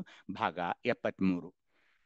ವಿಕಲ್ಪ ಅನ್ನೋದಿಲ್ಲ ಇಲ್ಲಿ. ಅಂದ್ರೆ ಏನು? ನನಗೆ ಇಷ್ಟಲಿಂಗ ಪೂಜೆ ಬಿಟ್ಟು ಬೇರೆ ಯಾವುದಾದರೂ ಒಂದು ಪ್ಲಾನ್ ಇದೆಯಾ? There is always a plan B ಅಂತಾರೆ. ಹಾಗೇನಾದ್ರೂ ಪ್ಲಾನ್ ಬಿ ಅಂತ ಇಲ್ಲಿದೆಯಾ? ಇಲ್ಲ. ಅದನ್ನ ಎಷ್ಟು ಚೆನ್ನಾಗಿ ಹೇಳಿದ್ರಂದ್ರೆ ಸ್ವತಂತ್ರ ಸಿದ್ಧಲಿಂಗರು. ಹೇಳಿ ನೋಡೋಣ ಯಾರಾದ್ರೂ ಇದನ್ನ. ಸತ್ತು ಚಿತ್ತು ಆನಂದ. ಓಂ ಶ್ರೀ ಗುರು ಬಸವಲಿಂಗಾಯ ನಮಃ. ಎಲ್ಲರಿಗೂ ಶರಣಾರ್ಥಿಗಳು. ಸ್ವತಂತ್ರ ಸಿದ್ಧಲಿಂಗ ಶಿವಯೋಗಿಗಳ ವಚನ. ಸತ್ತು ಚಿತ್ತು ಆನಂದ ನಿತ್ಯ ಪರಿಪೂರ್ಣ ಪರಂಜ್ಯೋತಿಯೊಡಗೂಡಿ ಅರಿದಾತಂಗೆ ಸರ್ವ ವಿಷಯ ಜ್ಞಾನವಿಲ್ಲ. ದೇವತೆ ಆರ್ಯ ಮನುಷ್ಯನಾದಿ ವ್ಯವಹಾರ ವಿಕಲ್ಪವಿಲ್ಲ. ದೇವತೆಯರ್ಯ ಮನುಷ್ಯನಾದಿ ವ್ಯವಹಾರ ವಿಕಲ್ಪವಿಲ್ಲ. ಮಾಯಾ ಭ್ರಾಂತಿ ಲಯವಾಯಿತ್ತಾಗಿ ಸುಜ್ಞಾನ ಸುಷುಪ್ತಿಯನೈದಿ ಶಿವತಾನಾದ ಅವಿರಳ ಪ್ರಸಾದಿಗೆ ಇಹಪರವೆಂಬುದಿಲ್ಲ. ನಿಜಗುರು ಸ್ವತಂತ್ರ ಸಿದ್ಧಲಿಂಗೇಶ್ವರನೇ ತಾನಾಗಿಹನು. ಸಮಗ್ರ ವಚನ 11. ವಚನದ ಸಂಖ್ಯೆ 1145. ಎಲ್ಲರಿಗೂ ಭಕ್ತಿಪೂರ್ವಕ ಶರಣಾರ್ಥಿಗಳು. ಅವಕಾಶಕ್ಕಾಗಿ ಧನ್ಯವಾದಗಳು. ಶರಣು ಅನ್ನಪೂರ್ಣಕ. ಶರಣು. ಅದಕ್ಕೆ ನೋಡಿ, ಸತ್ತು ಚಿತ್ತು ಆನಂದ ನಿತ್ಯ ಪರಿಪೂರ್ಣ ಪರಂಜ್ಯೋತಿಯೊಡಗೂಡಿ ಅರಿದಿರ್ತಾತಂಗೆ. ನನ್ನ ಇಷ್ಟಲಿಂಗ ಅಂದ್ರೆ ಸತ್ತು ಚಿತ್ತ ಆನಂದ ನಿತ್ಯ ಪರಿಪೂರ್ಣ ಪರಂಜ್ಯೋತಿಯ ದಿನನಿತ್ಯ ಆತನೊಡಗೂಡಿ ನಾನು ಇರ್ತಾ ಇದ್ದೀನಿ. ಅದು ನನಗೆ ಗೊತ್ತಾಗಿದೆ. ಹೀಗಾಗಿ ನನಗೀಗ ಬೇರೆ ಯಾವ ವಿಷಯವೂ ಇಲ್ಲ, ಬೇರೆ ಯಾವ ದೇವತೆಗಳು ಇಲ್ಲ, ಯಾವ ಮನುಷ್ಯನೂ ಇಲ್ಲ, ಯಾವ ವ್ಯವಹಾರವೂ ಇಲ್ಲ, ಯಾವುದೇ ವಿಕಲ್ಪವಿಲ್ಲ. ಇಷ್ಟಲಿಂಗ ಪೂಜೆಯೊಂದನ್ನು ಬಿಟ್ಟು ಬೇರೆ ಯಾವುದೇ ವಿಕಲ್ಪವಿಲ್ಲ ರೀ ನನಗೆ. ನಾನು ಅದನ್ನ ಕೇಳೋಕ್ಕೂ ತಯಾರಿಲ್ಲ. ಅದನ್ನ ಬಿಟ್ಟು ಇದನ್ನ ಮಾಡು, ಆ ಪೂಜೆ ಮಾಡು, ಈ ಪೂಜೆ ಮಾಡು. ಇಲ್ಲ ಇಲ್ಲ ಇಲ್ಲ, ನನಗೆ ಬೇರೆ ಯಾವ ವಿಕಲ್ಪವೂ ಇಲ್ಲ. ಅದು ಮತ್ತು ಬೇಡ ಕೂಡ ನನಗೆ. ನನ್ನ ಎಲ್ಲಾ ಮಾಯಾಭ್ರಾಂತಿ ಈಗ ಲಯವಾಗಿ ಬಿಟ್ಟಿವೆ. ಬಂದು ಹೇಳಿದ್ರೆ ನನಗೆ ಅಲ್ಲಿ ಹೋಗು, ಆ ಲಿಂಗಕ್ಕೆ ಹೋಗು, ಜ್ಯೋತಿರ್ಲಿಂಗಕ್ಕೆ ಹೋಗು, ಅಭಿಷೇಕ ಮಾಡಿಸು, ಅದನ್ನ ಮಾಡಿಸು, ದೇವರ ಕೇಳು, ಮಂತ್ರ ಕೇಳು, ತಾಯ್ತ ಕಟ್ಕೋ, ನಿಂಬೆ ಹಣ್ಣು ಇಡು, ಏನೇನೋ ಎಲ್ಲ ಹೇಳಿದ್ರು. ಆದರೆ ನನ್ನ ದಿನನಿತ್ಯದ ಇಷ್ಟಲಿಂಗ ಪೂಜೆಯಿಂದ ನನ್ನ ಮಾಯಾಭ್ರಾಂತಿ ಲಯವಾಗಿ ಬಿಟ್ಟಿದೆ, ನಷ್ಟವಾಗಿದೆ, ನಿರಸನವಾಗಿದೆ. ಆದಾಗ ಸುಜ್ಞಾನ ಸುಷುಪ್ತಿಯ ನೈದಿ ಶಿವತಾನಾದ. ಈಗ ನಾನು ಏನಾಗ್ಬಿಟ್ಟಿದ್ದೀನಿ, ಪ್ರಸಾದಿ ಸ್ಥಳಕ್ಕೆ ಬಂದ್ಬಿಟ್ಟಿದ್ದೀನಿ. ಶಿವನೇ ನಾನು ಅಂತ ಆ ಭಾವನೆಯಲ್ಲಿರೋದ್ರಿಂದ ನಾನು ಅವಿರಳ ಪ್ರಸಾದಿಯಾಗಿದ್ದೇನೆ. ನನಗೆ ಬೇರೆ ಏನು ಇಹ ಪರ ಅಂತ ಏನೂ ಇಲ್ಲ. ಅದಕ್ಕೆ ಮನಸ್ಸು ಹೇಳುತ್ತೆ ಬೇರೆ ವಿಕಲ್ಪ ಇದೆ ಬಾರೋ ಅಂತ ಕರೆಯುತ್ತೆ. ಆದರೆ ನಾನು ಈಗ ಶಿವಯೋಗಿಯಾಗಿರೋದ್ರಿಂದ ಸುಜ್ಞಾನ ಸುಷುಪ್ತಿಯ ನೈದಿ ಶಿವತಾನಾದ ವಿರಳ ಪ್ರಸಾದಿಯಾಗಿರೋದ್ರಿಂದ ನನಗೆ ಈ ಇಷ್ಟಲಿಂಗ ಪೂಜೆಯನ್ನು ಬಿಟ್ಟು ಬೇರೆ ಯಾವುದೇ ವಿಕಲ್ಪವಿಲ್ಲ ಅಂತ ಸ್ಪಷ್ಟವಾಗಿ ನಾನು ಎಲ್ರಿಗೂ ಹೇಳ್ತಾ ಇದ್ದೀನಿ ಅನ್ನೋ ಭಾವ ನಮ್ಮಲ್ಲಿರ್ಬೇಕು. ಹಾಗೇನೆ ಚನ್ನಬಸವಣ್ಣನವರು ಬಂದು ಹೇಳಿದ್ರು ನಮಗೆ ನಿದ್ರೆಯ ಬಗ್ಗೆ ಅವ್ರು ಹೇಳಿದ್ರು. ಓದಿ ನೋಡೋಣ ಯಾರಾದ್ರೂ. ಮೂರು ಲೋಕದವರ ಓಂ ಶ್ರೀ ಗುರುಬಸವಲಿಂಗಾಯ ನಮಃ. ಎಲ್ಲರಿಗೂ ಶರಣು ಶರಣಾರ್ಥಿಗಳು. ಚನ್ನಬಸವಣ್ಣನವರ ವಚನ. ಮೂರು ಲೋಕದವರು ನಿದ್ರಾಂಗಿನಿ ಈರಿ ಇಂಡಿ ಪ್ರಾಣ ಕಾರ್ಪಣ್ಯವ ಮಾಡಿ ತಟ್ಟುಗೆಡಹಿದಳು. ಇವಳು ಗೆಲುವವರು ಆರನೂ ಕಾಣೆ. ಇವಳ ಬಾಣಕ್ಕೆ ಗುರಿಯಾಗಿ ಏಳುತ್ತಾ ಬೀಳುತ್ತಾ ಐದಾರೆ ಕೂಡಲ ಚನ್ನ ಸಂಗಮ ದೇವ. ಸಮಗ್ರ ವಚನ ಸಂಪುಟ 3, ವಚನದ ಸಂಖ್ಯೆ 1490. ಎಲ್ಲರಿಗೂ ಶರಣು ಶರಣಾರ್ಥಿಗಳು. ಅಣ್ಣ ಶರಣು ಅನ್ಸೂಯಕ್ಕ. ಚನ್ನಬಸವಣ್ಣನವರ ಈ ವಚನವನ್ನ ತಾವು ಎಷ್ಟು ಜನ ಕೇಳಿದ್ರೆ ನನ್ಗೆ ಗೊತ್ತಿಲ್ಲ, ಆದ್ರೆ ಎಷ್ಟು ಸುಂದರವಾಗಿ ಬರ್ದಿದ್ದಾರೆ ನೋಡಿ. ಮೂರು ಲೋಕದವರ ನಿದ್ರಾಂಗನೆ ಹೀರಿ ಹಿಂಡಿ ಪ್ರಾಣಕಾರ್ಪಣ್ಯವ ಮಾಡಿ ತಟ್ಟುಗಡಿಹಿದಳು. ಶಿವಯೋಗಕ್ಕೆ ಅಡ್ಡಿಯಾಗೋ ಇದೊಂದು ಕೆಟ್ಟ ಚಟ ಯಾವುದು? ನಿದ್ರೆ. ಅಯ್ಯೋ ಈಗ ಯಾರು ಬೆಳಿಗ್ಗೆ ಎದ್ದು ಇದನ್ನೆಲ್ಲ ಮಾಡ್ಕೊಳ್ಳೋರು? ಅದು ಸ್ನಾನ ಮಾಡ್ಬೇಕು, ಇದೆಲ್ಲ ಲಿಂಗ ಹಿಡ್ಕೊಂಡು ಕೂಡಿರ್ಬೇಕು, ಸೂರ್ಯೋದಯಕ್ಕೆ ಮುಂಚೆ ಸುಪ್ರಭಾತ ಸಮಯದಲ್ಲಿ ಅಂತ ವಚನ ಹೇಳಿದ್ದಾರೆ. ಏನು ಇದು ಸಕ್ಕರೆ ನಿದ್ದೆಯನ್ನ ಬಿಟ್ಟು ಯಾರು ಮಾಡ್ಕೊಳ್ರಿ ಇದು? ಈಗೆಲ್ಲ ಯುವಕರಿಗೆ ನೀವು ಹೇಳಿ ಸ್ವಲ್ಪ ಇಷ್ಟಲಿಂಗ ಪೂಜೆ ಮಾಡ್ಕೊಳ್ಳೋಣ ಬಾರೋ, ಬೆಳಿಗ್ಗೆ ಎದ್ದು ಹೋಗ್ಲಿ ಬಿಡುವ, 5 ಗಂಟೆಗೆ ಆಗೋಲ್ವಾ, 6 ಗಂಟೆಗಾದ್ರೂ ಬಾರೋ ಅಂದ್ರೆ ನಿದ್ರಾಂಗನಿ ಹೀರಿ ಹಿಂಡಿ ಪ್ರಾಣಕಾರ್ಪಣ್ಯವ ಮಾಡಿ ತಟ್ಟುಗಡುಹಿದಳು. ನಿದ್ರಾಂಗನೆ ಯಾರನ್ನೂ ಬಿಟ್ಟಿಲ್ಲ. ಇವಳ ಗೆಲುವವರ ಆರನೂ ಕಾಣೆ. ಅದು ನಿಜ ತಾನೆ? ಅದು ನಿಜ ಕೂಡ. ಹೇಗಂದ್ರೆ ನೀವು ಇಷ್ಟಲಿಂಗವನ್ನ ಕೈಯಲ್ಲಿ ಹಿಡ್ಕೊಂಡಾಗ್ಲೂ ಕೂಡ ಒಮ್ಮೊಮ್ಮೆ ನಿದ್ದೆ ಬಂದು ಅಬ್ಬಬ್ಬಬ್ಬ. ಯಾಕಂದ್ರೆ ನಿದ್ರಾಂಗನೆ. ಅದಕ್ಕೆ ಬಂಧುಗಳೇ ಇದನ್ನೂ ನಾವು ಹತೋಟಿಗೆ ತಗೊಳ್ಬೇಕು. ನಿದ್ರೆ. ಇದನ್ನ ಹೇಗ್ ಮಾಡ್ಬೇಕಂದ್ರೆ ಅದಕ್ಕೆ ಅವರು ಕಣ್ಣು ಮುಚ್ಚಬಾರದು ಅಂತ ಹೇಳಿದರು. ಕಣ್ಣು ಮುಚ್ಚಿದರೆ ನಿಮಗೆ ನಿದ್ರೆ ಆವರಿಸ್ಬಿಡ್ತಾ ಇದೆ. ಅದಕ್ಕೆ ಏನ್ ಮಾಡ್ಬೇಕು? ಇಷ್ಟಲಿಂಗವನ್ನ ನೋಡ್ತಾ ಇರಬೇಕು ಅನಿಮಿಷ ದೃಷ್ಟಿಯಿಂದ. ಹಾಗೇನೆ ನಿಮ್ಮ ಓಂಕಾರ ಸ್ವರೂಪವಾದ ಈ ಆತ್ಮಸ್ಥಳದ ಅಂದ್ರೆ ಐಕ್ಯ ಸ್ಥಳದ ನಮ್ಮ ಆತ್ಮ ಸ್ವರೂಪವಾದ ನಮ್ಮ ಈ ಮಹಾಲಿಂಗದವನ್ನು ಓಂ ಅಂತ ಏನಂತೀರಲ್ಲ ಅದರ ಕಡೆ ನೋಡ್ಬೇಕು. ಒಳದೃಷ್ಟಿ ಮಹಾಲಿಂಗದ ಮೇಲೆ, ಹೊರದೃಷ್ಟಿ ಇಷ್ಟಲಿಂಗದ ಮೇಲೆ ಇಟ್ಟು ಕಣ್ಣು ಯಾವಾಗ್ಲೂ ಮುಚ್ಚಬಾರದು. ಮುಚ್ಚಿದ್ರೆ ಈ ನಿದ್ರೆಯ ಒಂದು ಆಲಿಂಗನ ಆಗೋ ಸಂಭವ ಇದೆ ನೋಡಿ. ಒಮ್ಮೆ ನೀವು ಕಣ್ಣು ಮುಚ್ಚಿದಾದ್ರೆ ನಿದ್ರಾಂಗನಿ ಹೀರಿ ಹಿಂಡಿ ಪ್ರಾಣ ಕಾರ್ಪಣ್ಯವ ಮಾಡಿ ತಟ್ಟುಗಡಿಹಿದಳು. ಹೀಗಾಗಿ ನಿಮ್ಮ ಗಮನ ಇಷ್ಟಲಿಂಗದ ಮೇಲೆ, ಒಳಗಡೆ ಮಹಾಲಿಂಗದ ಮೇಲೆ ಇಟ್ಟು ಮಹಾಲಿಂಗಕ್ಕೆ ಪ್ರಾರ್ಥನೆ ಮಾಡಿಕೊಳ್ಳೋದಿದೆ. ಯಾವ ಲಿಂಗಗಳಿಗೆ ಅವನು ನನ್ನನ್ನು ಕರ್ಕೊಂಡು ಹೋಗಬೇಕು. ಕೆಳಗೆ ಆಚಾರಲಿಂಗದಿಂದ ಹಿಡಿದು ಮೇಲೆ ಈ ಪ್ರಸಾದ ಲಿಂಗಕ್ಕೆ ತನಕ ಬಂದು ಮೇಲೆ ನಿಷ್ಕಲ ಲಿಂಗ, ನಿಶೂನ್ಯ ಲಿಂಗ, ಹಾಗೇನೆ ನಿರಂಜನ ಲಿಂಗ, ಅನುಲಿಂಗಕ್ಕೆಲ್ಲ ನನ್ನನ್ನ ಮಹಾಲಿಂಗವೇ ಕರೆದುಕೊಂಡು ಹೋಗೋದಿದೆ. ಹೀಗಾಗಿ ಕಣ್ಣುಗಳೆರಡೂ ತೆಗೆದಿರಬೇಕು. ಅರ್ಧಲಿಮಿತ ಕಣ್ಣುಗಳು ಒಂದು ಇಷ್ಟಲಿಂಗದ ಮೇಲೆ, ಇನ್ನೊಂದು ಮಹಾಲಿಂಗದ ಮೇಲೆ ಇಟ್ಟು ನಾವು ಶಿವಯೋಗದಲ್ಲಿ ಮಾಡಿದ್ದಾದರೆ, ಯಾಕೆ ಹೇಳಿ, ಇವಳ ಗೆಲ್ಲುವವರ ಆರನೂ ಕಾಣೆ. ನಿದ್ರಾಂಗಣೆ ಅನ್ನೋದು ಅದಕ್ಕೆ ಸಾಧ್ಯವೇ ಇಲ್ಲ. ಅದನ್ನು ಶಿವಯೋಗಿಗಳು ಮಾತ್ರ ಈ ನಿದ್ರೆಯನ್ನು ಗೆಲ್ಲಬಹುದೇ ಹೊರತು ಬೇರೆ ಯಾರಿಗೂ ಅದು ಸಾಧ್ಯ ಇಲ್ಲ ಅಂತ ಯಾರು ಹೇಳ್ತಿದ್ದಾರೆ? ಚನ್ನಬಸವಣ್ಣವ್ರು ಹೇಳ್ತಾರೆ. ಇವಳ ಬಾಣಕ್ಕೆ ಗುರಿಯಾಗಿ ಏಳುತ್ತಾ ಬೀಳುತ್ತಾ ಇದ್ದಾರೆ ಕೂಡಲ ಚನ್ನ ಸಂಗಮ ದೇವ. ಒಮ್ಮೆ ನಿದ್ದೆ ಆವರಿಸಿದರೆ ಮುಗಿದು ಹೋಯಿತು, ಶಿವಯೋಗ ಅಲ್ಲಿಯೇ ನಿಂತು ಬಿಡುತ್ತೆ. ಇದು ಜ್ಞಾನಪೂರ್ಣಿಯಾಗಿ ಅದನ್ನ ಯಾವಾಗಲೂ ಎಚ್ಚರವಾಗಿ ಶಿವಯೋಗವನ್ನು ಮಾಡಿಕೊಳ್ಳಬೇಕಾಗುತ್ತೆ ಹೊರತು ನಾವು ಒಂದು ಪದ್ಮಾಸನವನ್ನು ಹಾಕಿಕೊಂಡು ಕಣ್ಣುಗಳನ್ನ ಮುಚ್ಚಿಕೊಂಡು ಅತ್ಯಂತ ಬಿಗಿಯಾಗಿ ದೇಹವನ್ನು ಬಿಗಿದುಕೊಂಡು ಮಾಡುವ ಈ ಶಿವಯೋಗ ಅಲ್ಲ. ಅದು ಬೇರೆಯವರು ಎಲ್ಲೋ ಯೋಗವನ್ನು ಹೇಳಿರಬಹುದು. ಆದರೆ ನಮ್ಮಲ್ಲಿ ಅತ್ಯಂತ ಸರಳವಾಗಿ ಬೆನ್ನನ್ನ ನೇರವಾಗಿ ಕುಳಿತುಕೊಂಡು ಇಷ್ಟಲಿಂಗವನ್ನ ಕೈಯಲ್ಲಿ ಹಿಡಿದುಕೊಂಡು ಅರ್ಧಲಿಮಿತ ಕಣ್ಣುಗಳಿಂದ ಇಷ್ಟಲಿಂಗವನ್ನ ನೋಡ್ತಾ ಅದೇ ದೃಷ್ಟಿಯಿಂದ ಒಳದೃಷ್ಟಿಯಿಂದ ಮಹಾಲಿಂಗವನ್ನ ನೀಡಿಕೊಂಡು ನಾವು ಎಲ್ಲ ಲಿಂಗಗಳ ದರ್ಶನವನ್ನ ಮಾಡೋದ್ರಿಂದ ನಿದ್ರಾಂಗನೆಗೆ ಇಲ್ಲಿ ಒಂದು ಆಸ್ಪದವೇ ಇಲ್ಲ ಅಂತ ಚನ್ನಬಸವಣ್ಣವ್ರು ಹೇಳ್ತಾರೆ. ಹಾಗೇನೆ ಈ ಅನೇಕ ಶಾಸ್ತ್ರಗಳು, ಅನೇಕ ಆಗಮಗಳು, ಅನೇಕ ಸ್ತೋತ್ರಗಳು, ಅನೇಕ ಮಂತ್ರಗಳು, ಅನೇಕ ಸಂಸ್ಕೃತಿಗಳು ಬರ್ತಾ ಇವೆ ಇಲ್ಲಿ. ಅದನ್ನು ಕೂಡ ನಮ್ಮ ಶರಣರು ನಿರಾಕರಿಸಿದ್ರು. ಅದನ್ನು ಆದಯ್ಯನವರು ಹೇಳ್ತಾ ಇದ್ದಾರೆ ತಮ್ಮ ವಚನದಲ್ಲಿ ಹೇಳಿ ನೋಡೋಣ. ಪ್ರತಿ ಇಲ್ಲದ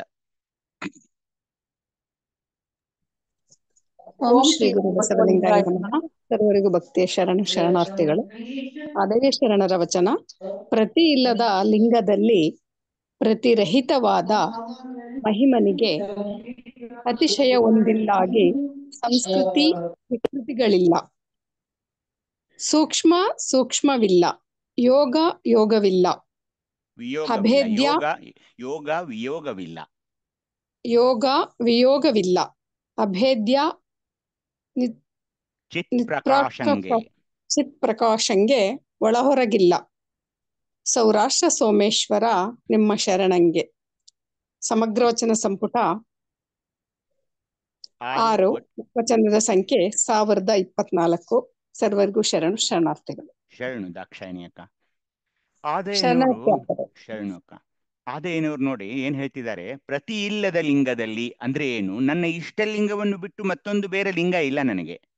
ಪ್ರತಿರಹಿತವಾದ ಮಹಿಮನಿಗೆ ಅಂದ್ರೆ ನನ್ನ ಪರಮ ಎರಡೇ ನನಗೆ. ನನ್ನ ಇಷ್ಟಲಿಂಗದಲ್ಲಿ ಆ ಪರಮಾತ್ಮನನ್ನು ಕೂಡ ನಾನು ಕಾಣ್ಕೊಳ್ತಾ ಇದ್ದೀನಿ. ಹೀಗಾಗಿ ನನಗೆ ಅತ್ಯಂತ ಸರಳವಾದ ವ್ಯಾಖ್ಯಾನ. It is very simple definition. ಏನು?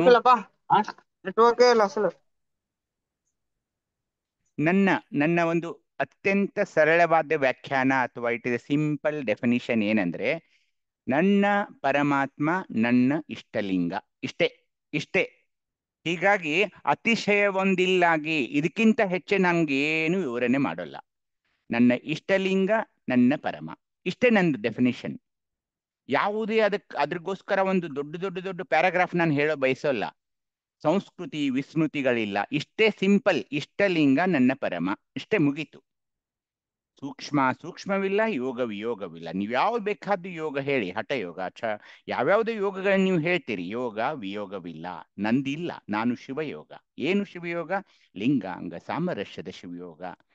ಅಭೇದ್ಯ ಚಿತ್ ಪ್ರಕಾಶಂಗೆ, ಅದೇನು ನಾವು ಚಿದಾಕಾಶ ಅಂತ ಮಹದಾಕಾಶ ಅಂತ ಎಲ್ಲ ನೋಡಿದ್ವಿ, ಅದೇ ನನ್ನ ಪರಮಾತ್ಮ.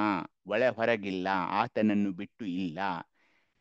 ನಿಮ್ಮ ಶರಣಂಗೆ ಅಂದ್ರೆ ನಮ್ಮ ಶರಣರ ನಿಲುವು ಇದು. ಪ್ರತಿ ಇಲ್ಲದ ಲಿಂಗದಲ್ಲಿ ಪ್ರತಿರಹಿತವಾದ ಮಹಿಮನಿಗೆ ಅತಿಶಯ ಒಂದಿಲ್ಲಾಗಿ ಸಂಸ್ಕೃತಿ ವಿಸ್ಮೃತಿಗಳಿಲ್ಲ ಅಂತ ಆದಯ್ಯ ಶರಣರು ಹೇಳ್ತಾ ಇದ್ದಾರೆ. ಹೀಗಾಗಿ ಬಂಧುಗಳೇ, ಪಂಚಭೂತಗಳು, ಪಂಚತನ್ಮಾತ್ರೆಗಳು, ಪಂಚಕಲೆಗಳು, ಪಂಚಶಕ್ತಿಯರು, ಪಂಚಸಾಧಕ್ಯರು ಇವೆಲ್ಲ ಪರಮಾತ್ಮನ ಚಿದಾಕಾಶದಲ್ಲಿ ಮೂಡಿ ಬಂದ ತತ್ವಗಳು. ಅದಕ್ಕೆ ಸರ್ವಾಶ್ರಯನಾದ ಆ ಪರಮನು ಮಾತ್ರ ಅಚಲ, ಅವಿಕಾರಿ. ಅವನು ಅರಿವಿನ ಜ್ಯೋತಿ. ಅವನು ಅರಿಯದ ವಸ್ತುವೇ ಇಲ್ಲ. ಅವನು ಕಾಣದ ವಿಶ್ವವೇ ಇಲ್ಲ. ಅವನು ಸರ್ವಜ್ಞ. ಈ ಚರಾಚರ ಬ್ರಹ್ಮಾಂಡಕ್ಕೆ ಬ್ರಹ್ಮ, ವಿಷ್ಣು, ರುದ್ರ, ಈಶ್ವರ, ಸದಾಶಿವರು ಕರ್ತರು. ಬೇರೆ ಬೇರೆ ಸ್ಥಳಗಳಲ್ಲಿ ತಾವು ಅದನ್ನು ನೋಡಿದಿರಿ. ಅವರಿಗೆ ಅಲ್ಲಿಯ ಶಕ್ತಿಗಳು ಸಂಯೋಗಕರು. ಆ ಶಿವಶಕ್ತಿಯರ ಮೇಳಕ್ಕೆ ಕಾರಣೀಕರ್ತನು ಸಚ್ಚಿದಾನಂದ ಭಾವದ ಪರಶಿವನು.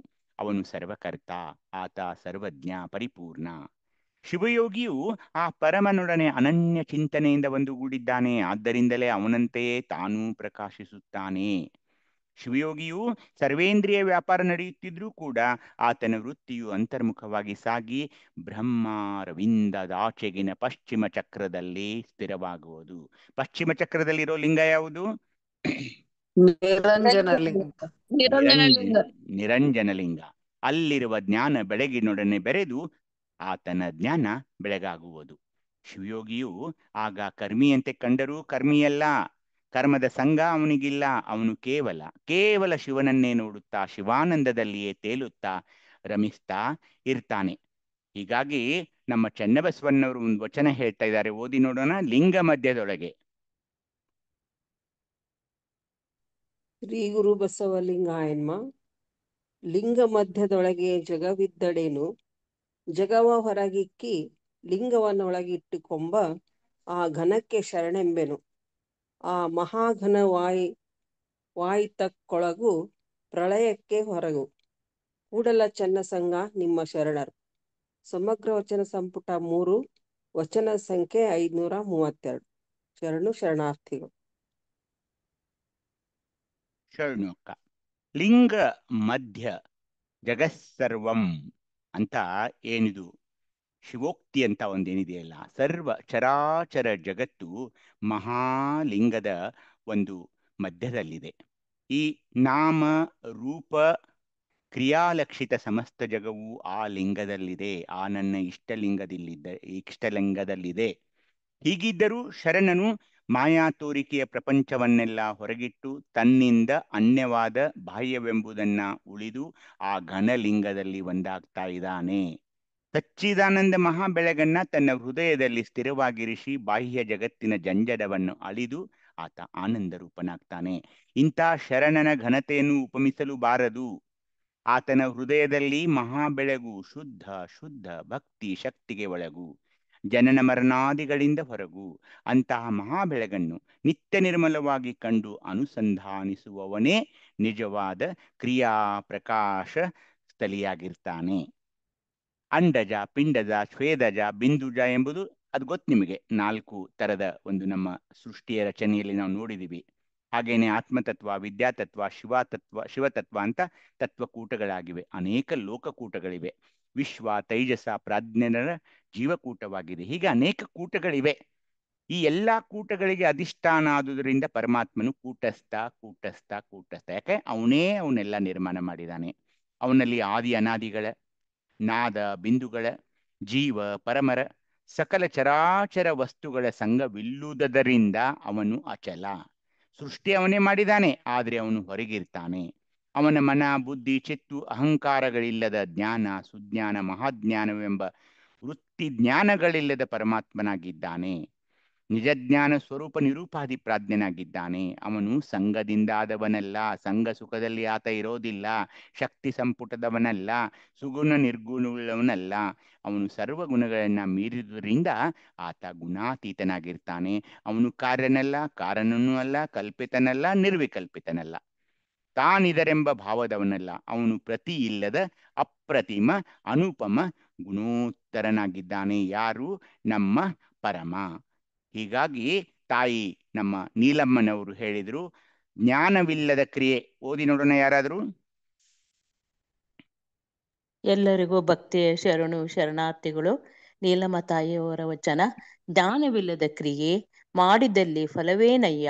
ಆ ಜ್ಞಾನವು ಕ್ರಿಯೆಯನ್ನು ಸಂಬಂಧಿಸಲು ಸಂಬಂಧ ಸ್ವಯವಾಯಿತಯ್ಯ. ಅಪ್ರಮಾಣದ ಪ್ರಕಾಶವ ಕಂಡು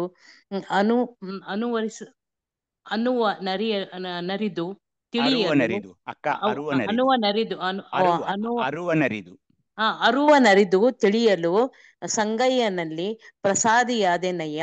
ಸಮಗ್ರ ವಚನ ಸಂಪುಟ 5, ವಚನದ ಸಂಖ್ಯೆ 955. ಎಲ್ಲರಿಗೂ ಭಕ್ತಿಯ ಶರಣು ಶರಣಾರ್ಥಿಗಳು. ಶರಣು ಅಮರಕಲಾಕ. ನೀಲಮ್ಮ ತಾಯಿಯವ್ರು ನೋಡಿ, ತಾವೆಲ್ಲ ಬಹಳ ಜನ ಇಲ್ಲಿ ತಾಯಂದಿರಿದಿರಿ. ಜ್ಞಾನವಿಲ್ಲದ ಕ್ರಿಯೆ ಮಾಡಿದಲ್ಲಿ ಫಲವೇನು? ಯಾವ ಜ್ಞಾನ? ಶಿವಜ್ಞಾನ. ಅದಕ್ಕಂತಲೇ ದಿನನಿತ್ಯ ಇಲ್ಲಿ ಬರಬೇಕು. 8:30 ಇಲ್ಲಿ ಯಾಕೆ ಬರಬೇಕು? ಯಾಕೆ ಸ್ವಾನುಭಾವದ ನೆಲೆಗೆ ಬರಬೇಕು? ಜ್ಞಾನ, ಶಿವಜ್ಞಾನ. ಶಿವಜ್ಞಾನವಿಲ್ಲದ ಕ್ರಿಯೆ ಮಾಡಿದಲ್ಲಿ ಫಲವೇನಯ್ಯ ಅಂತ ನೀಲಮ್ಮ ತಾಯಿಯವರು ನಮ್ಗೆ ಕೇಳ್ತಾ ಇದ್ದಾರೆ. ಅದರಿಂದ ನಿಮ್ಗೆ ಯಾವ ಫಲವೂ ಸಿಗೋದಿಲ್ಲ, ಅದು ನಿಷ್ಫಲವಾಗ್ತಾ ಇದೆ. ಆ ಶಿವಜ್ಞಾನವು ಕ್ರಿಯಾಚಾರಕ್ಕೆ ಸಂಬಂಧಿಸಬೇಕು. ಏನದು ಕ್ರಿಯಾಚಾರ? ಹೇಗೆ ನಾವು ಕೂಡಿರ್ಬೇಕು, ಹೇಗೆ ಇಷ್ಟಲಿಂಗವನ್ನ ಎಡಕರ ಹಸ್ತದಲ್ಲಿ ಇಟ್ಟುಕೊಳ್ಳಬೇಕು, ಇದು ಎಲ್ಲ ಜ್ಞಾನವನ್ನ ಇಲ್ಲಿ ಹೇಳ್ತಾ ಇದ್ದಾರೆ. ನಾನು ಒಳಗೆ ಹೇಗೆ ಲಿಂಗಾಂಗ ಸಾಮರಸ್ಯವನ್ನ ಸಾಧಿಸಲು ಯಾವ ಕ್ರಿಯೆಗಳನ್ನ ಮಾಡಿಕೊಳ್ಳಬೇಕು, ಇದನ್ನ ಅಲ್ಲಿ ಎಲ್ಲ ನಮಗೆ ಕಲಿಸೋರಿದ್ದಾರೆ ವಚನಗಳ ಮೂಲಕ. ಆ ಶಿವ ಮತ್ತು ಭಕ್ತನ ಸಂಬಂಧ ಹೇಗಿದೆ ಅನ್ನೋದನ್ನ ಕೂಡ ವಚನಗಳು ನಮ್ಗೆ ಹೇಳ್ತಾ ಇವೆ. ಅಪ್ರಮಾಣದ ಪ್ರಕಾಶವ ಕಂಡು ಅರುವನರಿದು ಇಲ್ಲಿ ನಮಗೆ ಅರಿವು ಕೊಡ್ತಾ ಇದ್ದಾರೆ. ಹೀಗಾಗಿ ಇಲ್ಲಿ ಬರಬೇಕು. ಆಗ ತೋರುವ ಅಪ್ರಮಾಣದ ಅಂದರೆ ಅಳೆಯಲು ಬಾರದ ಪ್ರಕಾಶವನ್ನು ಕಂಡು ಆ ಶಿವಜ್ಞಾನವಾದಾಗ ಅರಿವಾದಾಗ ಪರಮನಲ್ಲಿ ಪ್ರಸಾದಿಯಾದೇನಂತ ತಾಯಿ ನೀಲಮ್ಮನವ್ರು ಹೇಳ್ತಾ ಇದ್ದಾರೆ. ಅಂದ್ರೆ ಆ ಶಿವಜ್ಞಾನದ ಒಂದು ಮಹತ್ವವನ್ನ ನಾವು ನೋಡಿಕೊಳ್ಳಬೇಕು. ಈಗ ತೋಂಟದ ಸಿದ್ಧಲಿಂಗ ಶಿವಯೋಗಿಗಳ ಒಂದು ವಚನವನ್ನ ಹೇಳಿ ನೋಡೋಣ. ಲಿಂಗದೇಹಿ ಶಿವಾತ್ಮಕನು. ಓಂ ಶ್ರೀ ಗುರು ಬಸವಲಿಂಗಾಯ ನಮಃ. ತೋಂಟದ ಸಿದ್ಧಲಿಂಗ ಶಿವಯೋಗಿಗಳ ವಚನ. ಲಿಂಗದೇಹಿ ಶಿವಾತ್ಮಕನು ಲಿಂಗದ ಆಚಾರದಲ್ಲಿಯೇ ನಡೆವನಯ್ಯ. ಲೋಕವರ್ತಕನಲ್ಲ, ಲೋಕ ಚಾತುರಿಕೆ ಲೋಕ ವ್ಯವಹಾರಣೆ ಅನುಸರಿಸಿ ನಡೆದವನಲ್ಲ. ಶಿವಜ್ಞಾನ ಶಿವಕ್ರಿಯಾ ಪ್ರಕಾಶವ ಸಂಬಂಧಿಸಿಕೊಂಡು ಸರ್ವಾಂಗವು ಲಿಂಗರೂಪಾಗಿ ಸಮರ್ಪಿಸಿಕೊಂಡು ಲಿಂಗದೊಡನೆ ಭುಂಜಿಸುತ್ತಿಪ್ಪನಯ್ಯ. ಶಿವಸ್ಮರಣೆಯಿಂದ ಸ್ವೀಕರಿಸುತ್ತಿಪ್ಪುದೇ ಸಹಭೋಜನವೆನಿಸಿಕೊಂಡಿತ್ತಯ್ಯ. ಮಹಾಲಿಂಗ ಗುರು ಸಿದ್ದೇಶ್ವರ ಪ್ರಭುವೇ. ಸಮಗ್ರ ವಚನ ಸಂಪುಟ 5 ವಚನ ಸಂಖ್ಯೆ 657. ಎಲ್ಲರಿಗೂ ಶರಣು. ಸಮಗ್ರ ವಚನ ಸಂಪುಟ 11 ಅಕ್ಕ, 11 ವಚನದ ಸಂಖ್ಯೆ 657. ಒಂದು ಶರಣು ಅಕ್ಕ. ಒಂದು ಅಂದ್ರೆ ನಾನು ಈಗ ಲಿಂಗದೇಹಿ ಅಂದ್ರೆ ನನ್ನ ಎದೆಯ ಮೇಲೆ ಇಷ್ಟಲಿಂಗವಿದೆ. ಒಂದು ಲಿಂಗದೇಹಿಯಾದ ಶಿವಾತ್ಮಕ ಶಿವಯೋಗಿಯು ಯಾವಾಗಲೂ ಲಿಂಗದಾಚಾರದಲ್ಲಿಯೇ ನಡೆವನಯ್ಯ. ಆತ ಲೋಕದ ವರ್ತಕನಂತೆ ವ್ಯವಹರಿಸುವುದಿಲ್ಲ. ಆತ ಯಾವುದೇ ಲೋಕಚಾತುರ್ಯ ಲೋಕ ವ್ಯವಹಾರಗಳನ್ನು ಅನುಕರಿಸಿ ನಡೆಯುವುದಿಲ್ಲ. ನಾನು ಏನ್ ಮಾಡ್ತಾ ಇದ್ದೀನೋ ಅದು ಶಿವನ ಅನುಜ್ಞೆಯ ಮೇರೆಗೆ ಮಾಡ್ತಾ ಇದ್ದೀನಿ ಅನ್ನೋ ಭಾವದಲ್ಲಿ ಇರ್ತಾನೆ. ಶಿವಜ್ಞಾನ ಶಿವಕ್ರಿಯಾ ಪ್ರಕಾಶವನ್ನ ತನ್ನಲ್ಲಿ ಅಳವಡಿಸಿಕೊಂಡು ಸರ್ವಾಂಗವು ಲಿಂಗರೂಪವಾಗಿ ತನ್ನನ್ನು ಪರಮನಲ್ಲಿ ಸಮರ್ಪಿಸಿಕೊಂಡು ಲಿಂಗದೊಡನೆ ಯಾವಾಗಲೂ ಶಿವಾನಂದದಲ್ಲಿ ಇರ್ತಾ ಇದ್ದಾನೆ. ಆ ಶಿವಸ್ಮರಣೆಯಲ್ಲಿಯೇ ಸರ್ವವನ್ನು ಸ್ವೀಕರಿಸುತ್ತಾ ಸಹ ಭೋಜನವನ್ನೆನಿಸಿಕೊಂಡಿತ್ತಯ್ಯ. ಹೇಗೆ ಶಿವಸ್ಮರಣೆ ಮಾಡ್ತಾನೆ? ತುತ್ತಿಗೊಮ್ಮೆ.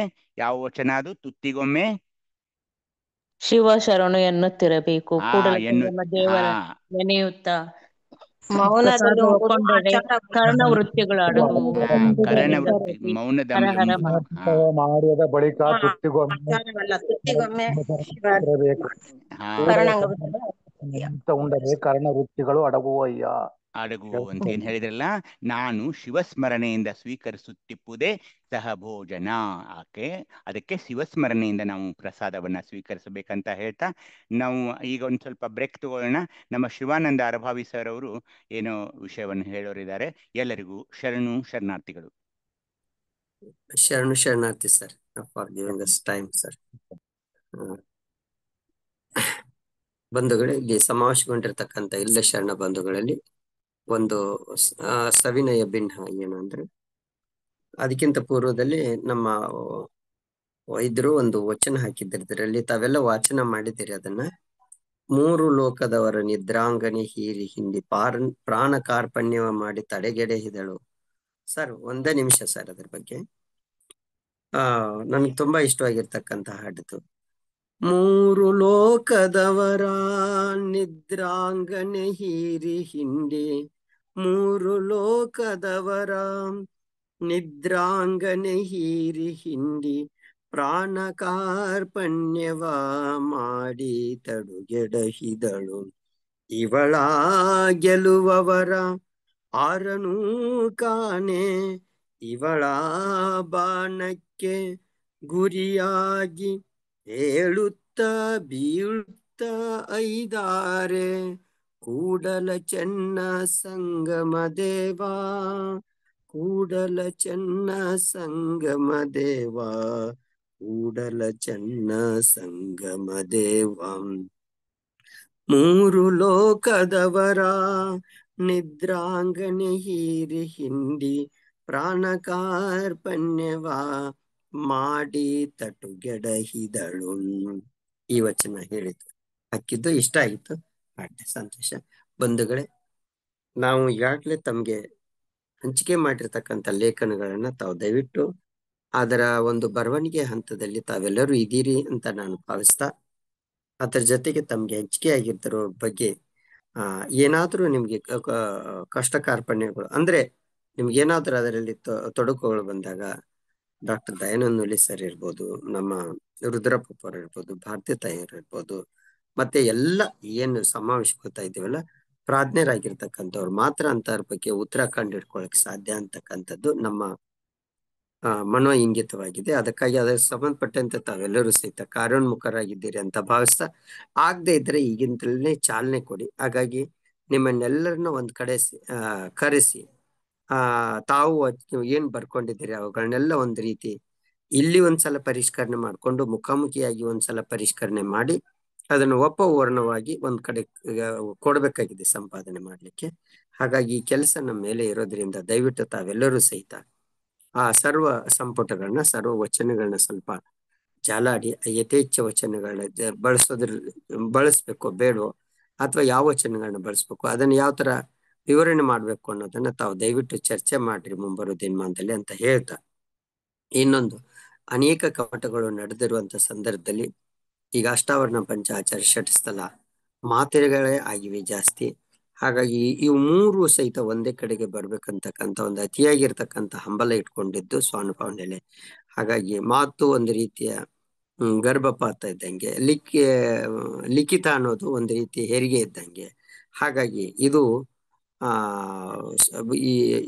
ಈ ರೀತಿಯಾಗಿರ್ತಕ್ಕಂಥ ಒಂದು ಮೂರ್ತ ರೂಪಕ್ಕೆ ಈ ನಮ್ಮ ಸತ್ಯದ ನುಡಿಗಳು ಬರ್ಬೇಕು ಅನ್ನೋದೇ ನಮ್ಮ ಆಶೆ ಆಗಿದೆ. ಅದರ ಪ್ರಮುಖವಾಗಿ ಈಗ ಕಾರ್ಯೋನ್ಮುಖ ನಮ್ಮ ಸ್ವಾನುಭವ ನೆಲೆಯಲ್ಲಿ ನಡೀತಾ ಇದೆ. ನಾನೆಲ್ಲರಿಗೂ ನಿವೇದಿಸ್ಕೊಂಡಿದ್ದೀನಿ ಈಗಾಗ್ಲೇ.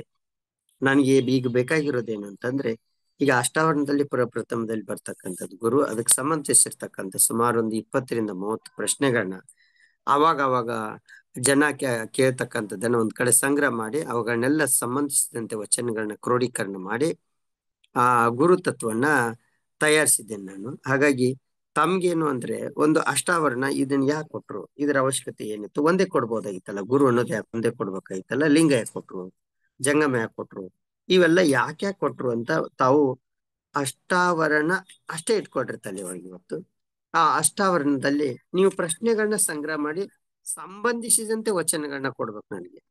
ಉದಾಹರಣೆಗೆ ಅಷ್ಟಾವರಣದಲ್ಲಿ ಗುರುಲಿಂಗ ಜಂಗಮಾದಿಗಳನ್ನು ಸೃಷ್ಟಿ ಮಾಡಿದ್ದೇಕೆ ಅನ್ನೋದು, ಅದಕ್ಕೆ ಲಿಂಗಕ್ಕೆ ನಾದವಿಲ್ಲ, ಅದೇನು ಕಾರಣ, ನಿಶಬ್ದಮಯವಾದ ಕಾರಣ ಅಂತಕ್ಕಂಥದ್ದು ಕೊಟ್ಟು, ಜಂಗಮಕ್ಕೆ ಬಿಂದುವಿಲ್ಲ, ಅದೇನು ಕಾರಣ, ಅದು ಶಬ್ದ ಮಂತ್ರೋಪದೇಶವನ್ನುಳ್ಳಾದ ಕಾರಣ.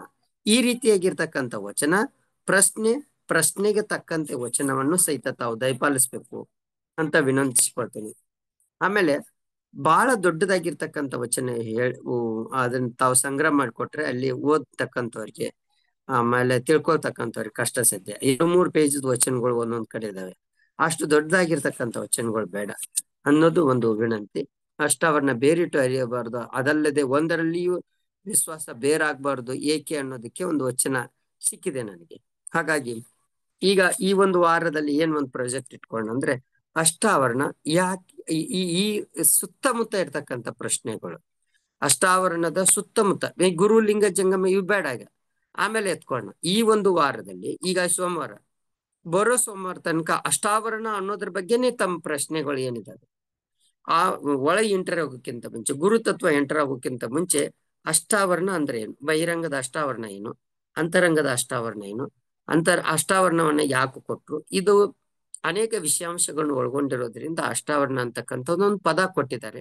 ಅದಕ್ಕಾಗಿ ಈ ಸೋಮವಾರ ಮೊದಲು ಮಾಡಿಕೊಂಡು ಬರೋ ಸೋಮವಾರ ತನಕ ತಾವು ಅಷ್ಟಾವರಣ ಇದರ ಮೇಲೆ ಪ್ರಶ್ನೆಗಳು ಸಂಬಂಧಿಸಿರ್ತಕ್ಕಂಥ ಚಿಕ್ಕ ಪುಟ್ಟ ವಚನಗಳನ್ನ ಹಾಕ್ಬೇಕು. ಈಗ ನಾನು ಒಂದು ಮಾದರಿ ನಿಮ್ಗೆ ಹೇಳ್ದೆ, ಈ ರೀತಿಯಾಗಿರ್ತಕ್ಕಂಥ ಒಂದು ಪುಟ್ಟದಾಗಿರ್ತಕ್ಕಂಥ ಕೆಲಸ ಮಾಡಿಕೊಟ್ರೆ ನಾವು ಅದನ್ನೆಲ್ಲ ಒಂದ್ ಕಡೆ ಸಂಗ್ರಹ ಮಾಡಿ ತರ್ತೀವಿ. ದಯವಿಟ್ಟು ಅದನ್ನ ಬರೆದು ಅಥವಾ ಬರೆಯಕ್ಕಾಗ್ಲಿಲ್ಲ ಅಂದ್ರೆ ಪ್ರಶ್ನೆ, ವಚನದ ಸಂಖ್ಯೆ, ಸಮಗ್ರ ವಚನ ಸಂಪುಟ ಸಂಖ್ಯೆ ಮತ್ತೆ ವಚನದ ಸಂಖ್ಯೆಯನ್ನ ಹಾಕಿ ನಮ್ಗೆ ಕಳಿಸಿದ್ರೆ ತುಂಬಾ ಅನುಕೂಲ ಆಗ್ತದೆ. ಸ್ವಾನುಭವ ನೆಲೆಯಲ್ಲಿ ಬಿಡಿ, ನಮ್ಗೆ ವೈಯಕ್ತಿಕವಾಗಿ ನನಗ್ ಬಿಡಿ ದಯವಿಟ್ಟು. ಅದನ್ನೆಲ್ಲ ಸಂಗ್ರಹ ಮಾಡಿ ಒಂದ್ ಕಡೆ ಅಚ್ಚುಕಟ್ಟಾಗಿ ಪೂರ್ಣವಾಗಿ ತರೋಣ. ಒಟ್ಟಾರೆ ಹೇಳ್ತಕ್ಕಂಥದ್ದೇ ನಮ್ಮ ಸ್ವಾನುಭವ ನೆಲೆಯಲ್ಲಿ ಅಷ್ಟಾವರಣ ಪಂಚಾಚಾರ ಷಟಸ್ಥಲದ ಒಂದು ಸಣ್ಣ ಕೈಪಿಡಿ, ಅದೊಂದು ಕ್ರೀಮ್ ಆಫ್ ವಚನ ಲಿಟ್ರೇಚರ್ ಅನ್ನೋ ರೀತಿ ಬರ್ಬೇಕು ಅನ್ನೋದು ಒಂದು ಆಶೆ ಇದೆ. ಅದರ ಮುಂದುವರಿದ ಭಾಗವಾಗಿ ಇಡೀ ವಚನ ಸಮಗ್ರ ವಚನ ಸಾಹಿತ್ಯವನ್ನು ಗಮನಿಸಿದಾಗ, ವಿಹಂಗಮ ನೋಡಿದಾಗ ನಿಮ್ಗೆ ಯಾವ ತರ ಇದು ಕಾಣ್ಬಹುದು, ನೊರೆ ಯಾವ ತರ ಕಾಣ್ಬಹುದು, ತವರಾಜದ ನೊರೆ ಯಾವ ತರ ಕಾಣ್ಬಹುದು ಅನ್ನೋದು ಶೀರ್ಷಿಕೆಯನ್ನ ಹೊತ್ತುಕೊಂಡು ಅದು ಏನ್ ತಾವು ಲೇಖನಗಳನ್ನ ರೆಡಿ ಮಾಡ್ತಾ ಇದ್ದೀರಿ ಅದು. ಅದಲ್ಲದೆ ನಮ್ಮದೇ ಈ ಕ್ರಿಯಾ ಆಚರಣೆಗಳನ್ನ ಯಾವ ತರ ಮಾಡ್ಬೇಕು ಅನ್ನೋದು ಒಂದು ಸಣ್ಣದಾಗಿರ್ತಕ್ಕ ಒಂದು ಕೈಪಿಡಿ ತರಬೇಕು ಅಂತಕ್ಕಂಥದ್ದು ಆಶೆ ಇದೆ. ಅದಕ್ಕಾಗಿ 3-4 ಯೋಜನೆಗಳನ್ನ ನಾವು ಒಮ್ಮೆಲೆ ಹಾಕೊಂಡಿರೋದ್ರಿಂದ ಬೇರೆ ಬೇರೆ ಕೆಲಸ ಕಾರ್ಯಗಳಲ್ಲಿ ನಾವಿದ್ದೀವಿ. ಅದಕ್ಕಾಗಿ ನಾಳೆ ಅಥವಾ ನಾಡಿದ್ದು ನಾನು ಇದ್ರ ಬಗ್ಗೆ ಸ್ವಲ್ಪ ಸಮಗ್ರವಾಗಿ ಮಾತನಾಡ್ತೇನೆ. ಇದ್ರ ಮುಂದೆ ನಾವು ಯಾವ ತರ ನೀವು ಕಾರ್ಯೋನ್ಮುಖರಾಗೋಣ ಅನ್ನೋದ್ರ ಬಗ್ಗೆ ನಾನು ಸ್ಥೂಲವಾಗಿ ಇಷ್ಟು ಮಾತನಾಡಿದ್ದೀನಿ. ಅದಕ್ಕೆ ಅದು ರೆಡಿ ಆಗೋ ತನಕ, ಮುಂದೆ ಸೆಟ್ ಆಗೋ ತನಕ ನಾವು ಒಮ್ಮೆಲೆ ಎಲ್ಲ ಮಾಡೋಕ್ಕಾಗಲ್ಲ. ಅದಕ್ಕಾಗಿ ತುಂಡು ತುಂಡು ಕೆಲಸ ಮಾಡಿ, ಖಂಡ ಖಂಡ ವಿಭಾಗದಲ್ಲಿ ಕೆಲಸ ಮಾಡಿ ಅದನ್ನ ಅಖಂಡ ರೀತಿಯಾಗಿ ತರ್ತಕ್ಕಂಥ ಕೆಲಸ ಕಾರ್ಯಗಳನ್ನ ನಾವು ಮಾಡೋಣ ಅಂತ ಹೇಳ್ತಾ ಈ ವೈದ್ಯರಿಗೆ ಈ ವೇದಿಕೆಯನ್ನು ಬಿಟ್ಕೊಡೋಣ. ಸರ್, ಶರಣತಿ. Thank you for giving this time sir. Thank you sir. ಈಗ ಈ ಸ್ಥಳ ಇದೇನು ಕ್ರಿಯಾ ಪ್ರಕಾಶ ಸ್ಥಳ ಅಂತ ನೋಡಿದ್ವಲ್ಲ, ಈಗ ಆಕಾಶದಲ್ಲಿ ನೀವು ಅನೇಕ ನಕ್ಷತ್ರಗಳನ್ನ ನೋಡ್ತೀರಾ. ಆಕಾಶದಲ್ಲಿ ಅವೆಲ್ಲ ತೋರಿಕೆ ಮಾತ್ರವಾಗಿರುವ ನಕ್ಷತ್ರಗಳು. ಹಾಗೆ ಶಿವಸ್ವರೂಪವೇ ತಾನಾದ ಚಿದಾಕಾಶದಂತೆ ತಾನಾದ ಚಿದಾಕಾಶ ರೂಪ ಶಿವಯೋಗಿಯಲ್ಲಿ ಅಂದ್ರೆ ನನ್ನಲ್ಲಿ ಕಂಡು ಬರುವ ದೇಹೇಂದ್ರಿಯಾದಿ ವ್ಯವಹಾರ ರೂಪ ಕ್ರಿಯೆಗಳೆಲ್ಲ ಭಾಸ ಮಾತ್ರವಾಗಿವೆ. ಅಂದ್ರೆ ಏನು? ನಾನು ದಿನನಿತ್ಯ ಶಿವಯೋಗ ಮಾಡಿಕೊಂಡು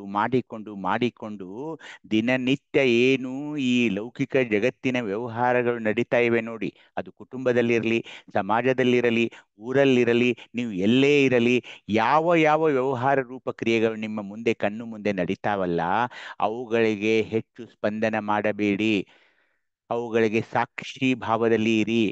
ಏಕೆಂದ್ರೆ ಅವೆಲ್ಲ ಭಾಸ ಮಾತ್ರವಾಗಿವೆ. ಅದರಲ್ಲಿ ಪಾಲ್ಗೊಂಡು ಅದರಲ್ಲಿ ಭಾಗಿಯಾಗಿ ಅಲ್ಲಿ ನೀವು ಪೂರ್ಣವಾಗಿ ನಿಮ್ಮನ್ನ ತೊಡಗಿಸಿಕೊಂಡು ಬಿಟ್ರೆ ನೀವು ಶಿವಯೋಗಿ ಅಲ್ಲ.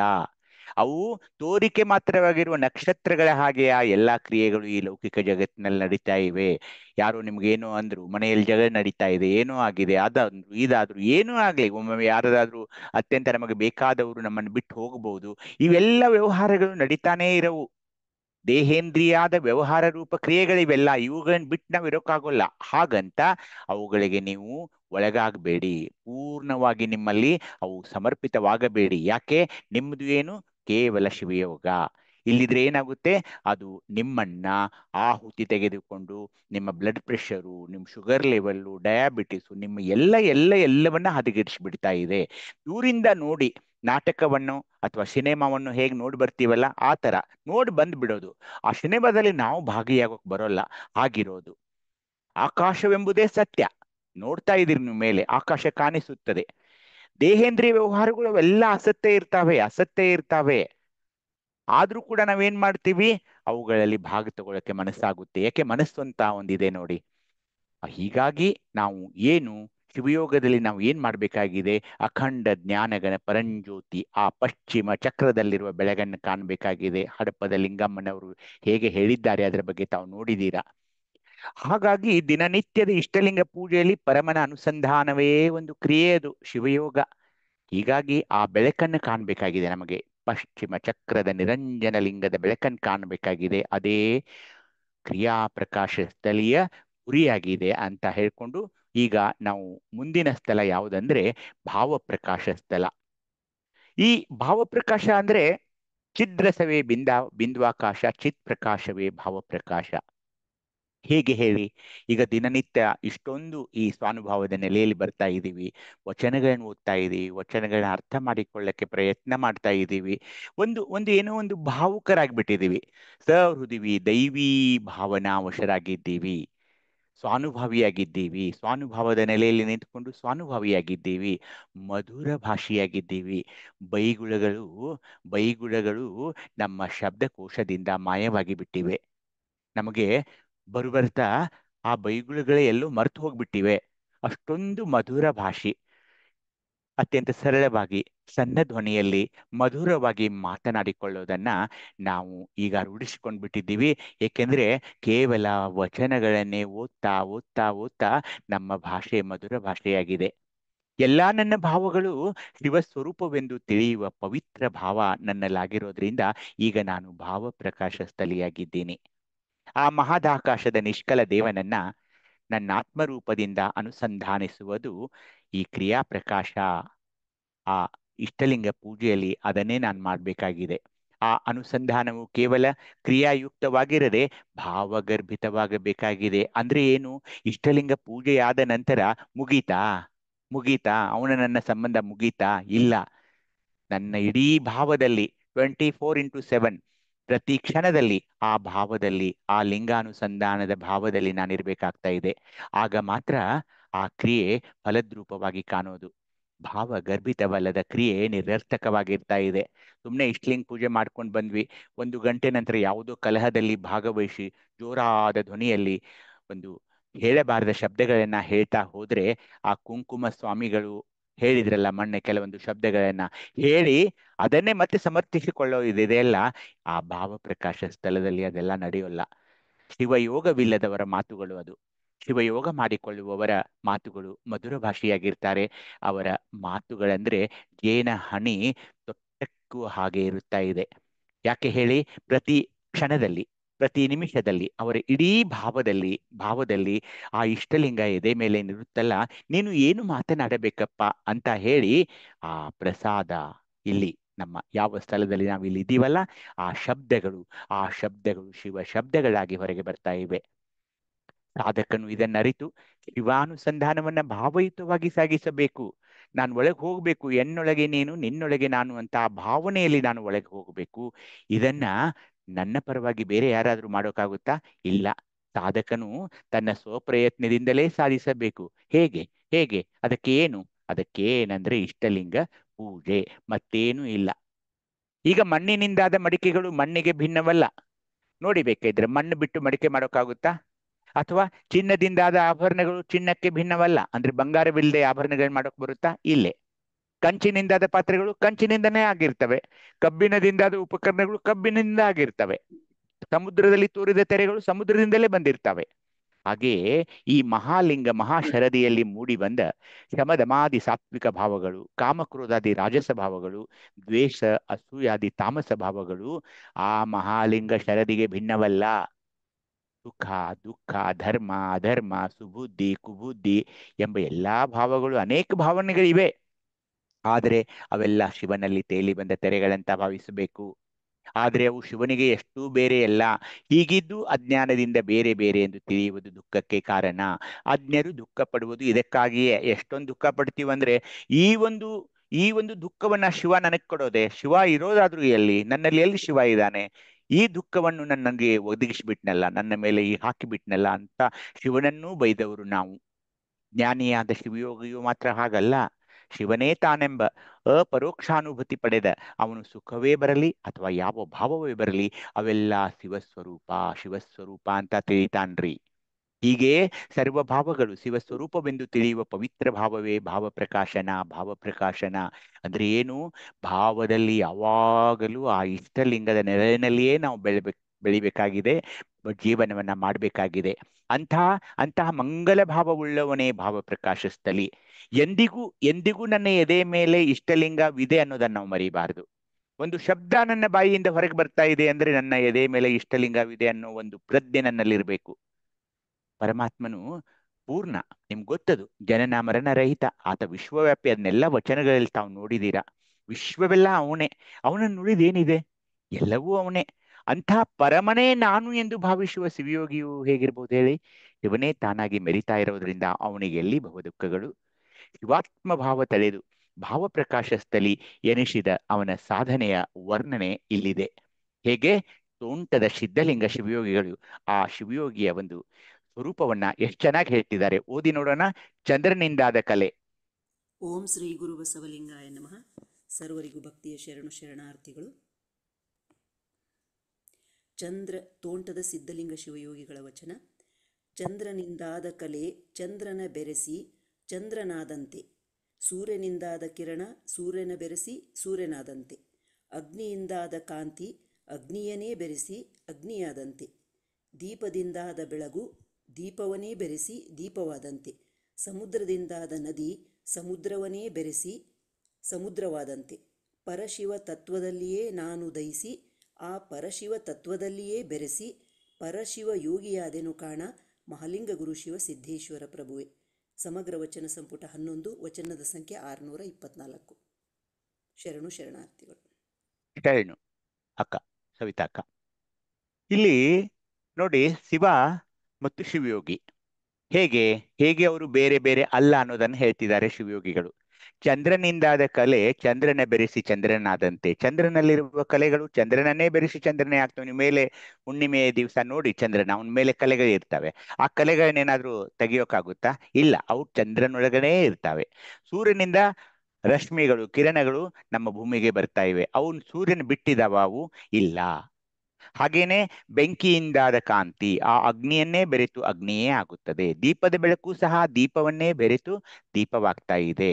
ಸಮುದ್ರವನ್ನ ಸೇರೋ ನದಿ ಸಮುದ್ರಕ್ಕೆ ಸೇರಿ ಸಮುದ್ರವೇ ಆಗ್ತಾ ಇದೆ. ಎಷ್ಟೊಂದು ಉಪಮೆಗಳಿವೆ ನೋಡಿ. ಈಗ ಒಂದು ನದಿ ಸಮುದ್ರವನ್ನ ಸೇರ್ತಾ ಇದೆ, ಮತ್ತೆ ಅದಕ್ಕೆ ವಾಪಸ್ ಅನ್ನೋದಿಲ್ಲ. ಸಮುದ್ರದಿಂದ ಅದು ಸಮುದ್ರದಲ್ಲಿ ಸೇರಿದ ಮೇಲೆ ನದಿ ಬೇರೆ ಅಂತ ಇಲ್ವೇ ಇಲ್ಲ.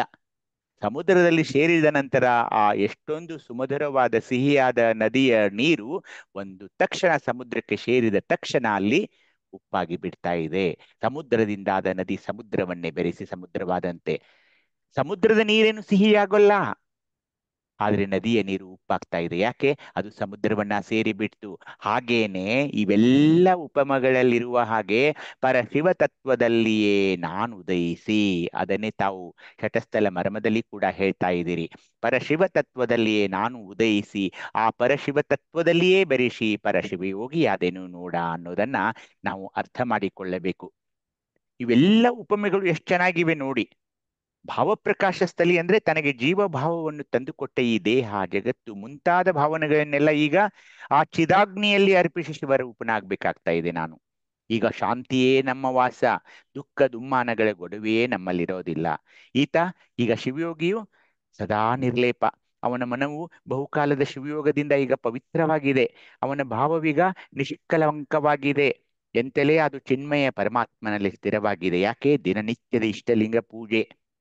ಹೀಗೆ ಭೇದ ಬುದ್ಧಿಗೆ ಆಶ್ರಯವಾದ ಭಾವವೇ ಶಿವಮಯವಾದ ಬಳಿಕ ಭಿನ್ನ ಭಾವಗಳು ಶಿವನಿಂದ ಬೇರೆಯಾಗಿ ಹೇಗೆ ತೋರಬಲ್ಲವು ನಮ್ಮಲ್ಲಿ? ಶಿವಯೋಗಿಯ ಸ್ಥೂಲ ಸೂಕ್ಷ್ಮ ಕಾರಣತನುಗಳು ಸದ್ರೂಪ ಗುರುವಿಗೆ ಅರ್ಪಿತವಾಗಿವೆ. ಅವನ ಮನ ಬುದ್ಧಿ ಅಹಂಕಾರಗಳು ಚಿದ್ರೂಪಲಿಂಗಕ್ಕೆ ಅರ್ಪಿತವಾಗಿವೆ. ಅವನ ವಿಶ್ವ ತೈಜಸ ಪ್ರಾಜ್ಞೆ ಎಂಬ ಜೀವತ್ರಯ ರೂಪ ಧನವು ಆನಂದ ರೂಪ ಜಂಗಮನಿಗೆ ಅರ್ಪಿತವಾಗಿವೆ. ಆದ್ದರಿಂದ ಅವನಲ್ಲೀಗ ತನುಭಾವವಿಲ್ಲ, ಮನಭಾವವಿಲ್ಲ, ಜೀವಭಾವವಿಲ್ಲ. ಎಲ್ಲ ಎಲ್ಲ ನಿರ್ಭಯಲು ನಿರ್ಭಯಲು. ಸಚ್ಚಿದಾನಂದ ಮಹಾನಂದ ಸಾಗರದಲ್ಲಿ ಭಾವವಿರಹಿತ ಶಿವಯೋಗಿಯು ನಿತ್ಯ ನಿತ್ಯ ರಮಿಸುವನು. ದೇಹವಿರುವವರೆಗೂ ಅವನಲ್ಲಿ ಅನೇಕ ಭಾವಗಳು ಏಳಬಹುದಾದರೂ ಅವೆಲ್ಲ ಕೇವಲ ಚಿನ್ಮಯ ರೂಪ. ಅವುಗಳ ಬಾಧೆ ಅವನಿಗಿರೋಲ್ಲ. ಶಿವನು ಅದ್ವಿತೀಯ, ಅವ್ಯಯ, ಅವಿನಾಶಿ, ನಿರಂಜನ. ಆ ನಿತ್ಯ ನಿರಾಮಯ ಪರಮಾತ್ಮನಲ್ಲಿ ಶಿವಯೋಗಿಯ ಪವಿತ್ರ ಭಾವನೆಯೂ ಇಷ್ಟಲಿಂಗ ಪೂಜೆಯ ಮೂಲಕ ಒಂದಾಗಿ ನಿಲ್ತಾ ಇದೆ. ಅಲ್ಲಿ ಈಗ ಜೀವ ಶಿವರೆಂಬ ಭಿನ್ನ ಭಾವನೆ ಇಲ್ದಿರೋದ್ರಿಂದ ಯಾವುದೇ ಕರ್ಮ ಬಂಧನವಿಲ್ಲ. ಶಿವಯೋಗಿಯ ಭಾವನೆ ಶಿವಮಯವಾದುದರಿಂದ ಅವನ ಕರ್ಮ ಸಾಮ್ರಾಜ್ಯವೀಗ ಪ್ರದಗ್ಧವಾಗಿದೆ, ಅಂದರೆ ಸುಟ್ಟು ಹೋಗಿದೆ. ಕರ್ಮಗಳೇ ಇಲ್ಲವಾದ ಮೇಲೆ ಜನನ ಮರಣಗಳು ಅವನಿಗೆ ಎಲ್ಲಿ ಬರಬೇಕು? ಅಂಗಕ್ಕೂ ಲಿಂಗಕ್ಕೂ ಭೇದವಿಲ್ಲ ಅಂತ ಅರಿತು ಲಿಂಗಾಂಗ ಸಂಬಂಧಿಯಾಗಿ ಭೇದವನ್ನು ಅಳಿದು ಇರುತ್ತಿರುವ ಶರಣನ ಅಂಗೇಂದ್ರಿಯಗಳೆಲ್ಲ ಸುಖಭೋಗವೆಲ್ಲ ಈಗ ಲಿಂಗಕ್ಕೆ ಅರ್ಪಿತವಾಗಿವೆ. ಹಾಗೆ ಅರ್ಪಿತವಾದ ಶರಣನಿಗೆ ಸಂಚಿತ ಪ್ರಾರಬ್ಧ ಆಗಾಮಿ ಕರ್ಮಗಳು ನಾಶವಾಗ್ತಾ ಇವೆ. ಅದು ಹೇಗೆ ಅಂದ್ರೆ ಕಾಳ್ಗಿಚ್ಚಿನಲ್ಲಿ ಹುಲ್ಲು ಸುಟ್ಟಲ್ಲಿ ಅಲ್ಲಿ ಆ ಹುಲ್ಲಿನ ಕುರುಹು ಕೂಡ ಇರಲ್ಲ ಹಾಗೆ. ಹೀಗಾಗಿ ಲಿಂಗಾರ್ಪದಿಂದ ಎಲ್ಲಾ ಕರ್ಮಗಳು ಕ್ಷಯವಾಗ್ತಾ ಇವೆ. ಇಂತೂ ಕರ್ಮದ ಭದ್ರಕಟ್ಟಳೆಯನ್ನ ಮೀರಿ ಚಿದಾಕಾಶದಲ್ಲಿ ರಮಿಸುವ ಶಿವಯೋಗಿಯಲ್ಲಿ ತಾನು ದೇವನಿಂದ ಬೇರೆ ಅಂತ ಅನ್ಯ ಭಾವನೆ ಇರೋಲ್ಲ. ಅವನು ಬರೀ ಆತ್ಮಭಾವಿ. ಅವನು ಹೇಗಿರ್ತಾನೆ ಗೊತ್ತಾ? ಅಲ್ಲಮ ಪ್ರಭುದೇವರು ಹೇಳ್ತಾ ಇದ್ದಾರೆ. ಈ ವಚನದೊಂದಿಗೆ ನಾವು ನೋಡೋಣ, ಹೇಳಿ ನೋಡೋಣ. ಅಲ್ಲಮ ಪ್ರಭುದೇವರ ವಚನ ಶ್ರೀ ಗುರು ಬಸವಲಿಂಗಾಯ ನಮಃ. ಅಲ್ಲಮ ಪ್ರಭುದೇವರ ವಚನ. ಭೂತವೈದರಿಂದ ಸ್ಥೂಲತನು, ಮನ ಬುದ್ಧಿ ಚಿತ್ತ ಅಹಂಕಾರದಿಂದ ಸೂಕ್ಷ್ಮತನು, ಭಾವಜ್ಞಾನದಿಂದ ಕಾರಣತನು. ಈ ತ್ರಿವಿಧವು ಚೈತನ್ಯವಿಡದ ಕಾರಣ ಭೂತ ಅಂತಃಕರಣ ಭಾವಜ್ಞಾನಕ್ಕೆ ಸ್ವತಂತ್ರತೆ ಇಲ್ಲ. ಆ ಚೈತನ್ಯಕ್ಕೆ ಶರೀರ ಭಾವವಿಲ್ಲದಿರ್ದಡೆ ತೋರಿಕೆ ಇಲ್ಲವಾಗಿ ಆ ಚೈತನ್ಯವೇ ತೈಲೆಯಿಂದ ಶರಣನೆನಿಸಿತ್ತು. ಆ ಶರಣನ ಪಂಚಭೌತಿಕ ತನುವು ಇಷ್ಟಲಿಂಗ ಇಂಬುಗೊಂಡಿಹ ಕಾರಣ ಕಾಯ ಪಂಚಬ್ರಹ್ಮಮಯವಾಯಿತು. ಅಂತಃಕರಣ ಅಂತಃಪ್ರೇರಕ ಪ್ರಾಣ ಚೈತನ್ಯ ಲಿಂಗವನ್ನೊಳಕೊಂಡ ಕಾರಣ ಶರಣನ ಕರಣಗಳೇ ಲಿಂಗ ಕಿರಣಗಳಾದವು. ಭಾವ ಜ್ಞಾನವೆಡೆಗೊಂಡು ಲಿಂಗ ತೃಪ್ತಿ ಸ್ವರೂಪದಿಂದ ಆನಂದಮಯವಪ್ಪ ಕಾರಣ ಶರಣ ಸಚ್ಚಿನ್ಮಯನಾದ ಇದು ಕಾರಣ ಗುಹೇಶ್ವರ ನಿಮ್ಮ ಶರಣರ ದೃಷ್ಟಿ ಲಿಂಗವೆಂಬೆ. ಸಮಗ್ರ ವಚನ ಸಂಪುಟ 2 ವಚನದ ಸಂಖ್ಯೆ 1428. ಎಲ್ಲರಿಗೂ ಶರಣು ಶರಣಾರ್ಥಿ. ಶರಣು ಅನ್ನಪೂರ್ಣಕ್ಕ. ನೋಡಿ, ಭೂತಬೈದರಿಂದ ಸ್ಥೂಲಸ್ತನ ಅಂದ್ರೆ ಯಾವ ಪಂಚಭೂತಗಳು? ಭೂತಬೈದು ಯಾವುವು? ಆಕಾಶ, ತೇಜ, ವಾಯು, ಆಕಾಶ. ಅಗ್ನಿ, ಹ್ಯೂನರ. ಹಾ, ಕೆಳಗಿಂದ ಹೇಳ್ಬೇಕು. ಪೃಥ್ವಿ, ಅಪ್ಪು, ತೇಜ, ವಾಯು, ಆಕಾಶ.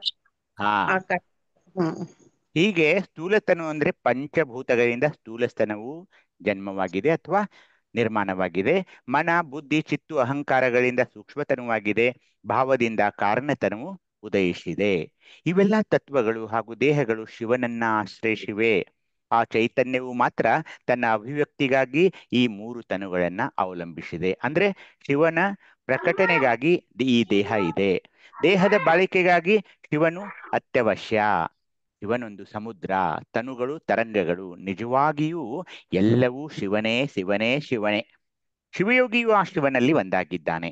ಅವನ ಪಂಚಭೌತಿಕ ತನವನ್ನ ಇಷ್ಟಲಿಂಗವು ವ್ಯಾಪಿಸುವುದರಿಂದ ಆ ಭೂತಗಳು ಪಂಚಶಿವಮಯವಾದವು. ಅವನ ಅಂತಃಕರಣಗಳು ಪ್ರಾಣಲಿಂಗವು ವ್ಯಾಪಿಸಿರೋದ್ರಿಂದ ಅದು ಚಿಲ್ಲಿಂಗಮಯವಾಯಿತು. ಶಿವಯೋಗಿಯ ತನುಮನ ಭಾವಗಳೆಲ್ಲ ಈಗ ಶಿವಮಯವಾಗಿರೋದ್ರಿಂದ ಅವನಿಗೆ ಅನ್ನವೇನೂ ಕಾಣೋದಿಲ್ಲ. ಆತನು ನೋಡುವುದೆಲ್ಲ ಶಿವ ಚೈತನ್ಯ ಮಹಾವ್ಯಕ್ತಿ. ಅವನ ಭಾವವೆಲ್ಲ ಅಖಂಡ ದೇವನ ರೂಪು. ಆದ್ದರಿಂದ ಆ ಶಿವಯೋಗಿಯು ಭಾವಪ್ರಕಾಶಸ್ಥಲಿ ಎನಿಸ್ತಾ ಇದ್ದಾನೆ. ಆ ಶರಣರನ್ನು ಅಲ್ಲಮರು ದೃಷ್ಟಲಿಂಗವೆಂದು ಅಂದ್ರೆ ಕಣ್ಣಿಗೆ ಕಾಣಿಸುವ ಲಿಂಗವೆಂದು ಹೇಳ್ತಾ ಇದ್ದಾರೆ. ನೋಡಿ, ಶರಣ ಸಚ್ಚಿನ್ಮಯನಾದ ಇದು ಕಾರಣ ಗುಹೇಶ್ವರ ನಿಮ್ಮ ಶರಣರ ದೃಷ್ಟಲಿಂಗವೆಂಬೆ.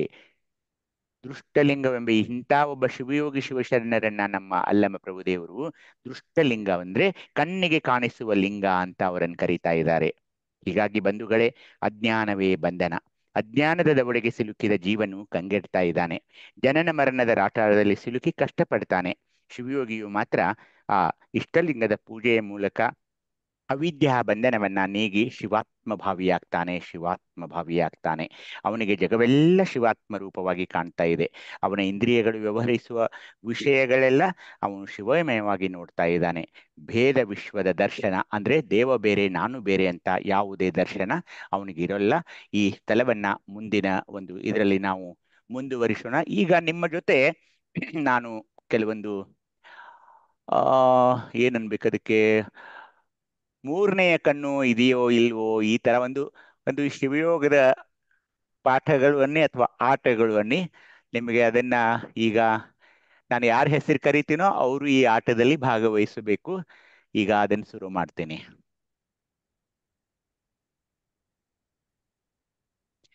ಸ್ಕ್ರೀನ್ ಕಾಣಿಸ್ತಾ ಇದೆಯಾ? ಕಾಣಿಸ್ತಾ ಇದೆ. ಈಗ ಯಾರನ್ನ ಕರಿತೀನಿ ಇಲ್ಲಿ? ಯಾರ್ಯಾರಿದ್ರಿ ಇಲ್ಲಿ?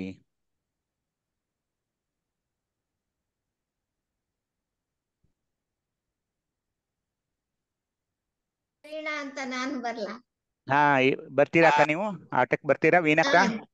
ಹಾ, ಹಾ, ಇಲ್ಲಿ ನೋಡಿ, ಈಗ ನೀವೇನ್ ಮಾಡ್ಬೇಕಂದ್ರೆ ಈ ಲಿಂಗ ಕಾಣಿಸ್ತಾ ಇದೆ, ಇಲ್ಲಿ ಇಷ್ಟಲಿಂಗ ದುಂಡು ರೌಂಡ್ ಇದೆ, ಕಾಣ್ತಾ ಇದೆಯಾ?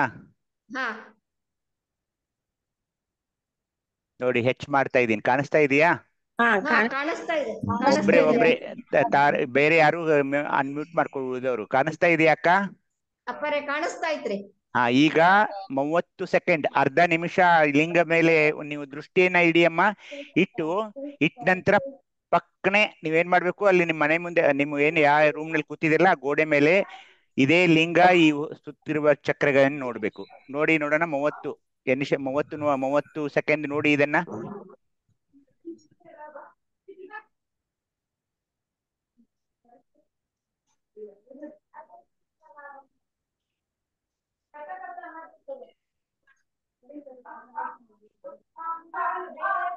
ನೋಡಿದಿರಾ? ಗೋಡೆ ಮೇಲೆ ನೋಡಿ. ಗೋಡೆ ಮೇಲೆ ಏನ್ ಕಾಣಿಸ್ತು? ಗೋಡೆ ಮೇಲೆ ಇಲ್ಲಲ್ಲ ಅಪ್ಪರೆ ಏನು ಕಾಣ್ತಾ ಇಲ್ಲ. ಇಲ್ಲ, ನೀವು ಇಲ್ಲೇ ಕಾನ್ಸಂಟ್ರೇಟ್ ಮಾಡ್ಬೇಕು. ಇದು ಇಲ್ಲಿ ನಡುವೆ ಸೆಂಟರ್ ದಲ್ಲೇ ಮಾಡ್ಬೇಕು. ಬೇರೆ ಯಾರಾದ್ರೂ ನೋಡಿ, 30 ಸೆಕೆಂಡ್ ನೋಡಿ.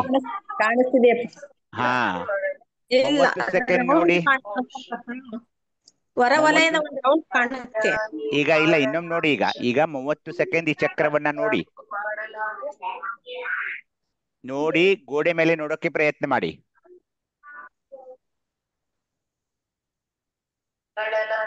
ಇದನ್ನ ಮಾಡ್ಕೊಳ್ಳಿ. ಇದನ್ನ ಮಾಡ್ಕೊಳ್ಳಿ. ಅಂದ್ರೆ ಏನ್ ಗೊತ್ತಾ, ಇದರಿಂದ ನನ್ಗೆ ಏನ್ ಹೇಳ್ಬೇಕು? ಮ್ಯೂಟ್ ಮಾಡ್ಕೊಳ್ಳಿ ದಯವಿಟ್ಟು. ಶಿವರಾಜ್, ಮ್ಯೂಟ್ ಮಾಡ್ಕೊಳ್ಳಿ ಶಿವರಾಜ್. ಶಿವಾಜ್, ಮ್ಯೂಟ್ ಮಾಡ್ಕೊಳ್ಳಪ್ಪ. ಇದು ಒಂದು ಮೂರನೆಯ ಕಣ್ಣನ್ನು ತೆರೆಯುವಂತ ಪ್ರಕ್ರಿಯೆ. ನೀವು ಇಷ್ಟಲಿಂಗವನ್ನ ನೋಡ್ತಾ ಇದ್ದೀರಿ, ಹಾಗೇನೆ ನೀವು ಭಾವದಲ್ಲಿಯೂ ಅದನ್ನ ಇಟ್ಕೊಳ್ಬೇಕು, ಮನಸ್ಸಿನಲ್ಲಿಯೂ ಈ ಲಿಂಗದ ಸ್ವರೂಪವನ್ನ ಯಾವಾಗೂ ಇಟ್ಕೊಳ್ಬೇಕು ಅನ್ನೋದನ್ನ ಈ ವಿಡಿಯೋ ತೋರಿಸ್ತಾ ಇದೆ. ಇನ್ನೊಂದು, ಈಗ ನೆಕ್ಸ್ಟ್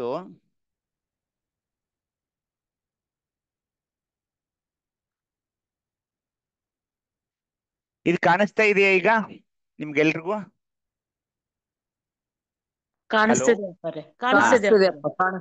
ಅಮರ್ಕಲಾ ಅಕ್ಕ, you be the volunteer for this. Amarkala ಅಕ್ಕ, ಆಯ್ತು. ಹಾ ಅಕ್ಕ, ಇವು ಓದಿ ಎಲ್ಲ ಈ ಕಡೆ ಅರಿಷಡ್ ವರ್ಗಗಳನ್ನು ಓದಿ. ಅರಿಷಡ್ ವರ್ಗಗಳು ಕಾಮ, ಕ್ರೋಧ, ಲೋಭ, ಮೋಹ, ಮದ, ಮತ್ಸರ. ಹಾ, ಆಯ್ತಲ್ಲ ಅಕ್ಕ. ಈಗ ನೋಡಿ ಅಕ್ಕ, ಈ ಕಾಮಕ್ಕೆ ನಾನು ಏನ್ ಮಾಡಿದ್ದೀನಿ, ಇದಿದೆ, ಏನು ಇದು ಒಂಥರ ಕಿಳಾವರಿದೆ. ಕ್ರೋಧಕ್ಕೆ ಇದಿದೆ, ಏನಂತಾರೆ ಅದಕ್ಕೆ, ಏನೋ ನಂಗೆ ಸ್ಪೇಡ್. ಲೋಭಕ್ಕೆ ಡೈಮಂಡ್ ಇದೆ, ಡೈಮಂಡ್. ಹಾ, ಮೋಹಕ್ಕೆ ಕ್ಯೂ ಡೈಮಂಡ್ ಇದೆ. ಮದಕ್ಕೆ ಜೆ ಕಿಳಾವರ್ ಇದೆ. ಮತ್ಸರಕ್ಕೆ ಕ್ಯೂ ಹಾರ್ಟ್ ಇದೆ ಅಲ್ವಾ? ಹೌದು.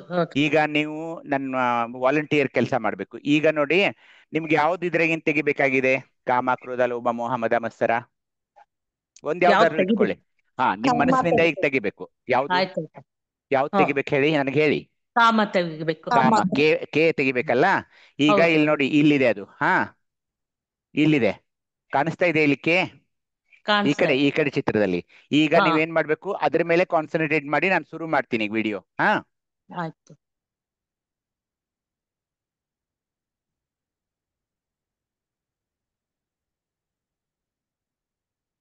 ಹೋಯ್ತು.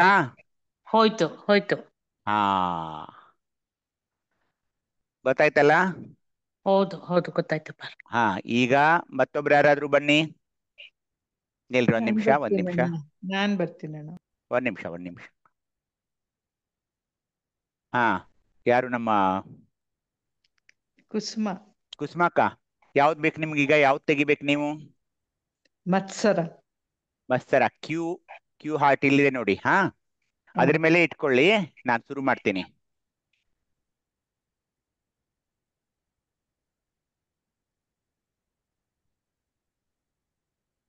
ಹೋಯ್ತಾ ಕುಸುಮಕ್ಕ? ಹೋಯ್ತಣ್ಣ. ಸುಮ್ನೆ ನಿಮ್ ಜೊತೆ ಆಟ ಆಡೋದಿತ್ತಷ್ಟೇ. ಹಾ, ಈಗ ಶಿವಯೋಗದ ವಚನದಲ್ಲಿ ಒಂದು ನಿಮ್ಗೆ ಅತ್ಯಂತ ಜನಪ್ರಿಯ ವಚನ ಇದೆ. ಅದು ಯಾರಾದ್ರೂ ಅಮರ್ಕಲಕ್ಕ, ಅದನ್ನ ನೀವೇ ಹೇಳ್ತೀರಾ? ನೀವು ನನಗೆ ಹಾಕಿದ್ರಲ್ಲ, ಅದನ್ನ ಹೇಳ್ತೀರಾ ಅಕ್ಕ? ಈಗ ಹೇಳ್ತೀನ್ರಪ್ಪ. ಅದನ್ನೇ ಹೇಳ್ಬಿಡಿ ಅಕ್ಕ. ಆಯ್ತಪ್ಪ. ಎನ್ನ ಕರಸ್ಥಳವೇ ಬಸವಣ್ಣನಯ್ಯ,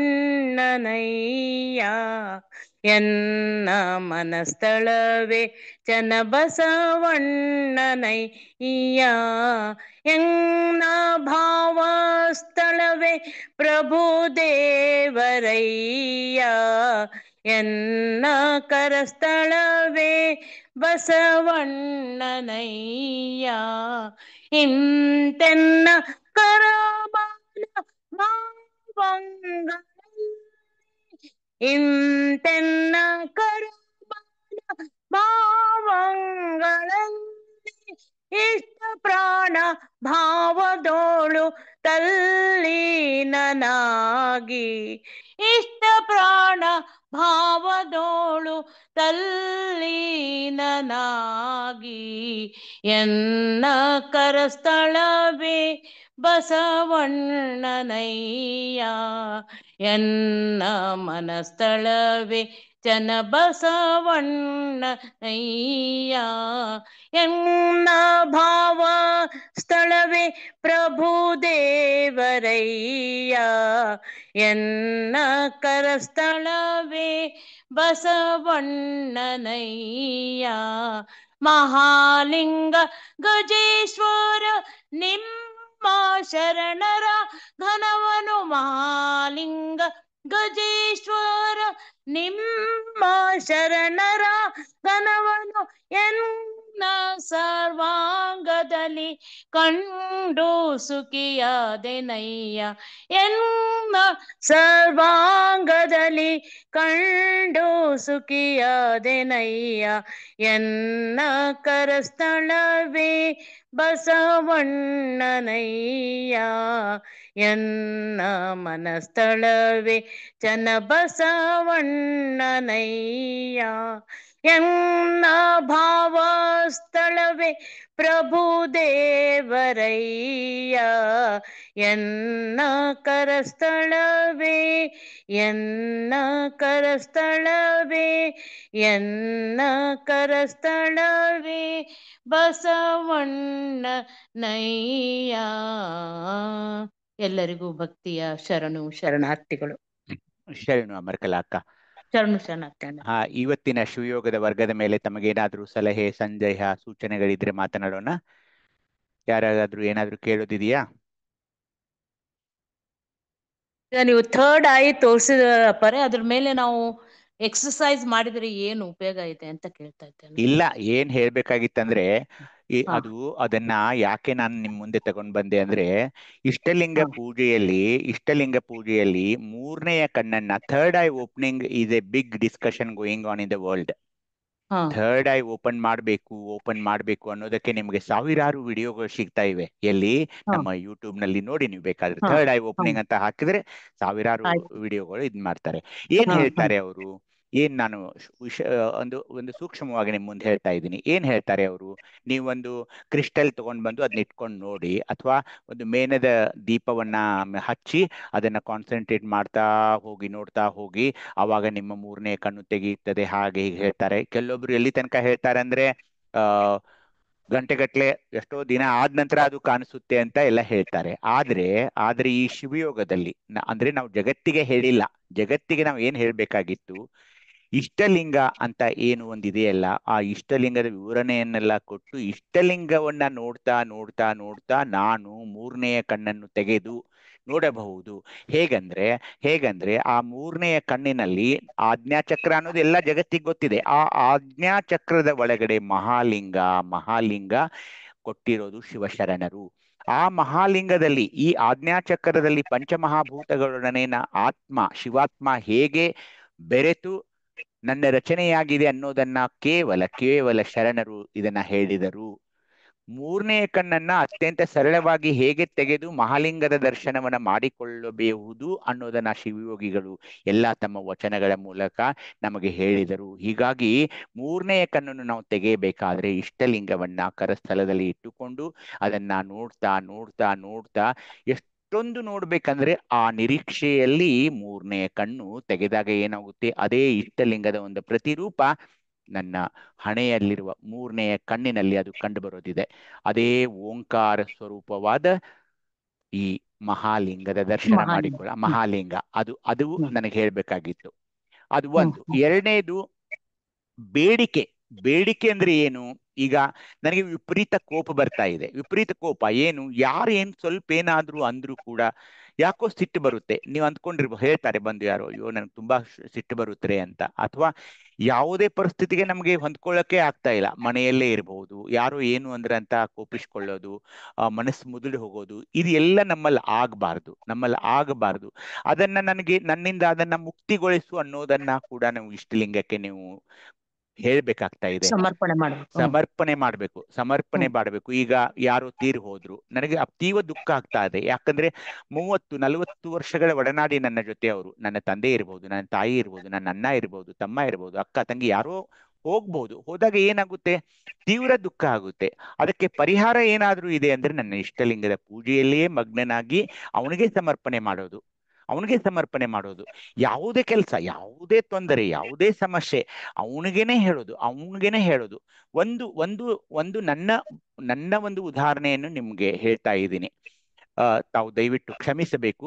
ಅದನ್ನ ಇಂಥ ವೇದಿಕೆಗಳು ಹೇಳೋಕೆ ಎಷ್ಟು ಸೂಕ್ತ ಗೊತ್ತಿಲ್ಲ, ಆದ್ರೆ ನೀವೆಲ್ಲ ನನ್ನ ಕುಟುಂಬದ ಸದಸ್ಯರಿರೋದ್ರಿಂದ ನಿಮ್ಮ ಮುಂದೆ ಪ್ರಸ್ತುತ ಮಾಡ್ತಾ ಇದ್ದೀನಿ.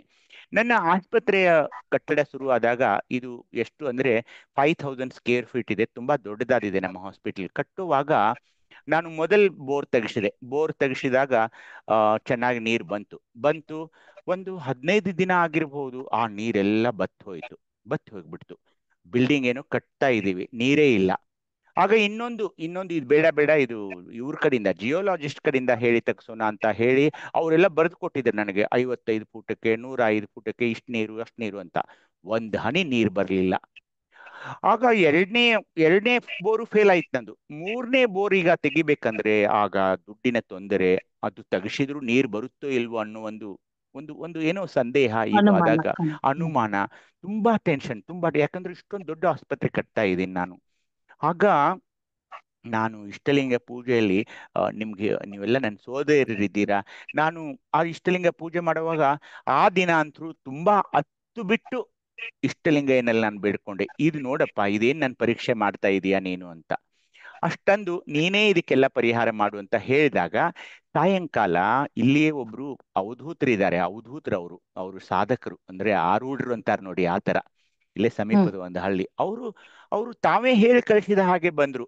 ಅವ್ರಿಗೆ 2 ಕಾಲಿರ್ಲಿಲ್ಲ. ಅವ್ರು ನೀರ್ ಹೇಳ್ತಾ ಇದ್ರು. ಅವ್ರು ಏನ್ ಮಾಡಿದ್ರು, ನನ್ನ ಆಸ್ಪತ್ರೆಯಲ್ಲಿ ಕಟ್ಟೋಲ್ಲೇ ಬಂದು ಏನಪ್ಪಾ ಏನ್ ಕಟ್ಟಿಸ್ತಾ ಇದೆ ಅಂದಾಗ, ಇದು ಆಸ್ಪತ್ರೆ ರೀ ಅಂತ ಹೇಳಿದ್ರೆ, ಅವರು ನನ್ಗೆ ಅಡ್ಡಾಡೋಕೆಲ್ಲ ಆಗೋಲ್ಲ, ನೀನು ಮಗುವಿನ ತರ ಎತ್ಕೋ ಅಂತ ಹೇಳಿ ನಾನು ನಮ್ಮ ಅಣ್ಣ ಅವ್ರನ್ನ ಮಗುವಿನ ತರ ಎತ್ಕೊಂಡ್ವಿ. ಇಡೀ ಆಸ್ಪತ್ರೆನೆಲ್ಲ, ಇಡೀ ಆವಾರವೆಲ್ಲ ಅಡ್ಡಾಡಿ ಅವರು, ಡಾಕ್ಟ್ರಪ್ಪ ಇಲ್ಲಿ ನೋಡು, ಇಲ್ಲಿ ನೀರಿಲ್ಲ, ಇದನ್ನ ನಿಲ್ಲಿಸ್ಬಿಡು ಅಂತ ಹೇಳಿ.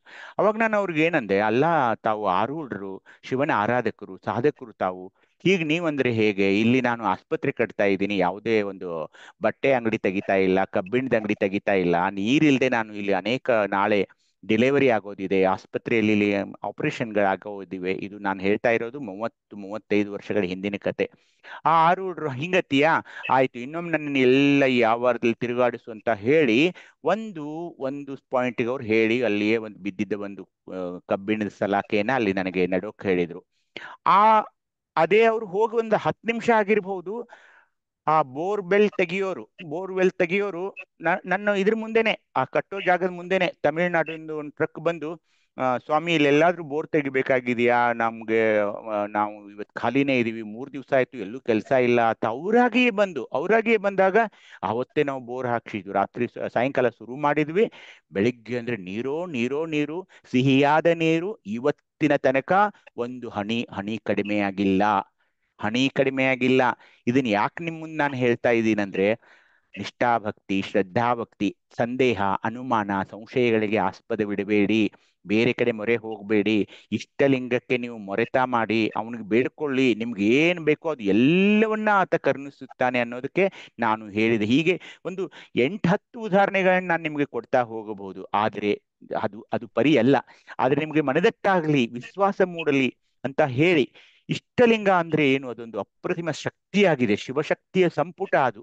ಹೀಗಾಗಿ ಅಪಾರವಾದ ವಿಶ್ವಾಸವನ್ನು ನಾವು ಇಡಬೇಕು. ಅವನ್ ಬಿಟ್ಟು ಯಾರೂ ನನಗಿಲ್ಲ, ನೀನೇ ನನ್ನನ್ನು ಕರುಣಿಸಬೇಕು, ನೀನೇ ನನ್ನನ್ನ ಸಂರಕ್ಷಿಸಬೇಕು, ನೀನೇ ನನ್ನನ್ನೆಲ್ಲವನ್ನ ನೀನೇ ನೋಡಿಕೊಳ್ಳಬೇಕು ಅಂತ ಒಂದು ಅನನ್ಯ ಭಾವದಿಂದ ನೀವೇನಾದ್ರೂ ಒಂದು ಬೇಡ್ಕೊಂಡಿದ್ದಾದ್ರೆ ಖಂಡಿತ you take it from me, ಖಂಡಿತ ನಮಗೆ ಆ ಒಂದು ಎಲ್ಲವನ್ನೂ ಆತ ದಯಪಾಲಿಸ್ತಾನೆ ಅಂತ ತಮ್ಮಲ್ಲಿ ಕಳಕಳಿಯಿಂದ ಹೇಳ್ತಾ ಇದ್ದೀನಿ. ಹೀಗಾಗಿ ಅದನ್ನ ನೀವು ಯಾವತ್ತೂ ಬಿಡಬೇಡಿ. ಇಷ್ಟಲಿಂಗ ಪೂಜೆನ ಯಾವತ್ತೂ ಬಿಡಬೇಡಿ. ಅತ್ಯಂತ ಆನಂದದಿಂದ, ಸಂಭ್ರಮದಿಂದ, ಯಾವಾಗ ಈಗ ತಾಯಿ ಅಕ್ಕ ಅಮರಕಲ್ಲಕ್ಕ ಹೇಳಿದ ವಚನ, ಭಾವಪೂರ್ಣವಾಗಿ ವಚನಗಳನ್ನ ಹೇಳೋದು ಅವನ ಮುಂದೆ, ಶಿವಯೋಗದ ವಚನಗಳನ್ನ ಭಾವಪೂರ್ಣವಾಗಿ. ಹೇಗಂದ್ರೆ ಒಂದು ಮಗುವಿನ ಮಲಗಿಸ್ತಿರ್ತೀರಿ ನೋಡಿ, ಅದು ತುಂಬಾ ಅಳ್ತಾ ಇರುತ್ತೆ, ನೀವೊಂದು ಜೋಗಳ ಹಾಡ್ತೀರಾ ತೊಡೆ ಮೇಲೆ ಹಾಕೊಂಡು ಅದನ್ನ ಮಲಗೋ ತನಕ. ಆ ಮಗು ಮಲಗಿದ ನಂತರ ನೀವು ಬಿಡೋಲ್ಲ, ಅದನ್ನ ಹಂಗೆ ನಿಮ್ಮ ಆನಂದಕ್ಕಾಗಿ ಹಾಡ್ತಾನೇ ಇರ್ತೀರಾ. ಹಾಗೆ ಈ ವಚನಗಳನ್ನ ಆ ಆ ಇಷ್ಟಲಿಂಗಯ್ಯನಿಗೆ ಎನ್ನೊಳಗೆ ನೀನು ನಿನ್ನೊಳಗೆ ನಾನು, ಅಥವಾ ಈಗ ತಾಯಿ ಎಂದವರು, ಅಥವಾ ಈ ನರವಿಂದ್ಯದೊಳಗೆನ್ನ ಹುಲುಗಿಳಿಯ ಮಾಡಿ ಸಲಹುತ್ತ ಶಿವ ಶಿವ ಎಂದು ದಿಸಯ್ಯ ಅಂತ ಇಂಥ ಸುಂದರವಾದ ವಚನಗಳನ್ನ ತಾಧ್ಯಾತ್ಮ ಭಾವದಿಂದ ಅವನೊಡನೆ ಬೆರೆಯೋ ಲಿಂಗಾಂಗ ಸಾಮರಸ್ಯದ ವಚನಗಳನ್ನ ಹೆಕ್ಕಿ ತೆಗೆದು ಲಿಂಗವೆನ್ನೆ, ಲಿಂಗೈಕ್ಯವೆನ್ನೆ, ಸಂಘವೆನ್ನೆ, ಸಮರಸವೆನ್ನೆ ಅಂತ ಇಂಥ ಸುಂದರವಾದ ವಚನಗಳನ್ನ ಅವನೊಡನೆ ನಾನು ಕೂಡಿಕೊಳ್ಳಲು ಹಾಡುತ್ತಾ ಅವನೊಡನೆ ಕೂಡಿಕೊಂಡು ಬೇಡಿಕೊಂಡಾಗ ಅವನು ಎಲ್ಲವನ್ನು ಕರುಣಿಸ್ತಾನೆ ಅಂತ ಹೇಳ್ತಾ, ಮತ್ತೇನಾದ್ರೂ ತಮಗೇನಾದ್ರೂ ಪ್ರಶ್ನೆಗಳಿದ್ರೆ ಕೇಳಿ, ಇಲ್ದಿದ್ರೆ ಇಲ್ಲಿಗೆ ಮಂಗಲ ಪಾಡೋಣ. It also helps to develop intuition power also. ಹಾ, ಡೆಫಿನೆಟ್ಲಿ. ನಿಮ್ಗೆ ಏನಾಗುತ್ತೆ ಗೊತ್ತಾ, ಮೂರನೇ ಕಣ್ಣು ಅಂದ್ರೆ ಏನು? ಮೂರನೇ ಕಣ್ಣು ಅಂದ ತಕ್ಷಣ ಈಗ ನಾನು ಈ ಪುರಾತನರ ಇವನ್ನೆಲ್ಲ ಓದ್ತಾ ಇದ್ದೀನಿ, ತಮಿಳ್ ಪುರಾತನರು 63 ಪುರಾತನರು, ಅವ್ರಿಗೆಲ್ಲ ಏನಾಗಿತ್ತು ಗೊತ್ತಾ, ಯಾರೇ ಶಿವಭಕ್ತರು ಮನೆಗೆ ಬಂದ ತಕ್ಷಣ ಅವ್ರ ಮನಸ್ಸಿನಲ್ಲಿ ಏನಿದೆ, ಏನ್ ಇಟ್ಕೊಂಡು ಬಂದಿದ್ದಾರೆ ನನ್ನ ಮನೆಗೆ ಈ ಅತಿಥಿ ಅನ್ನೋದು ಕೂಡ ಗೊತ್ತಾಗ್ತಿದ್ದು. What you are telling about the third intuition ಅಂತಿರಲ್ಲ, ಆ ತರ.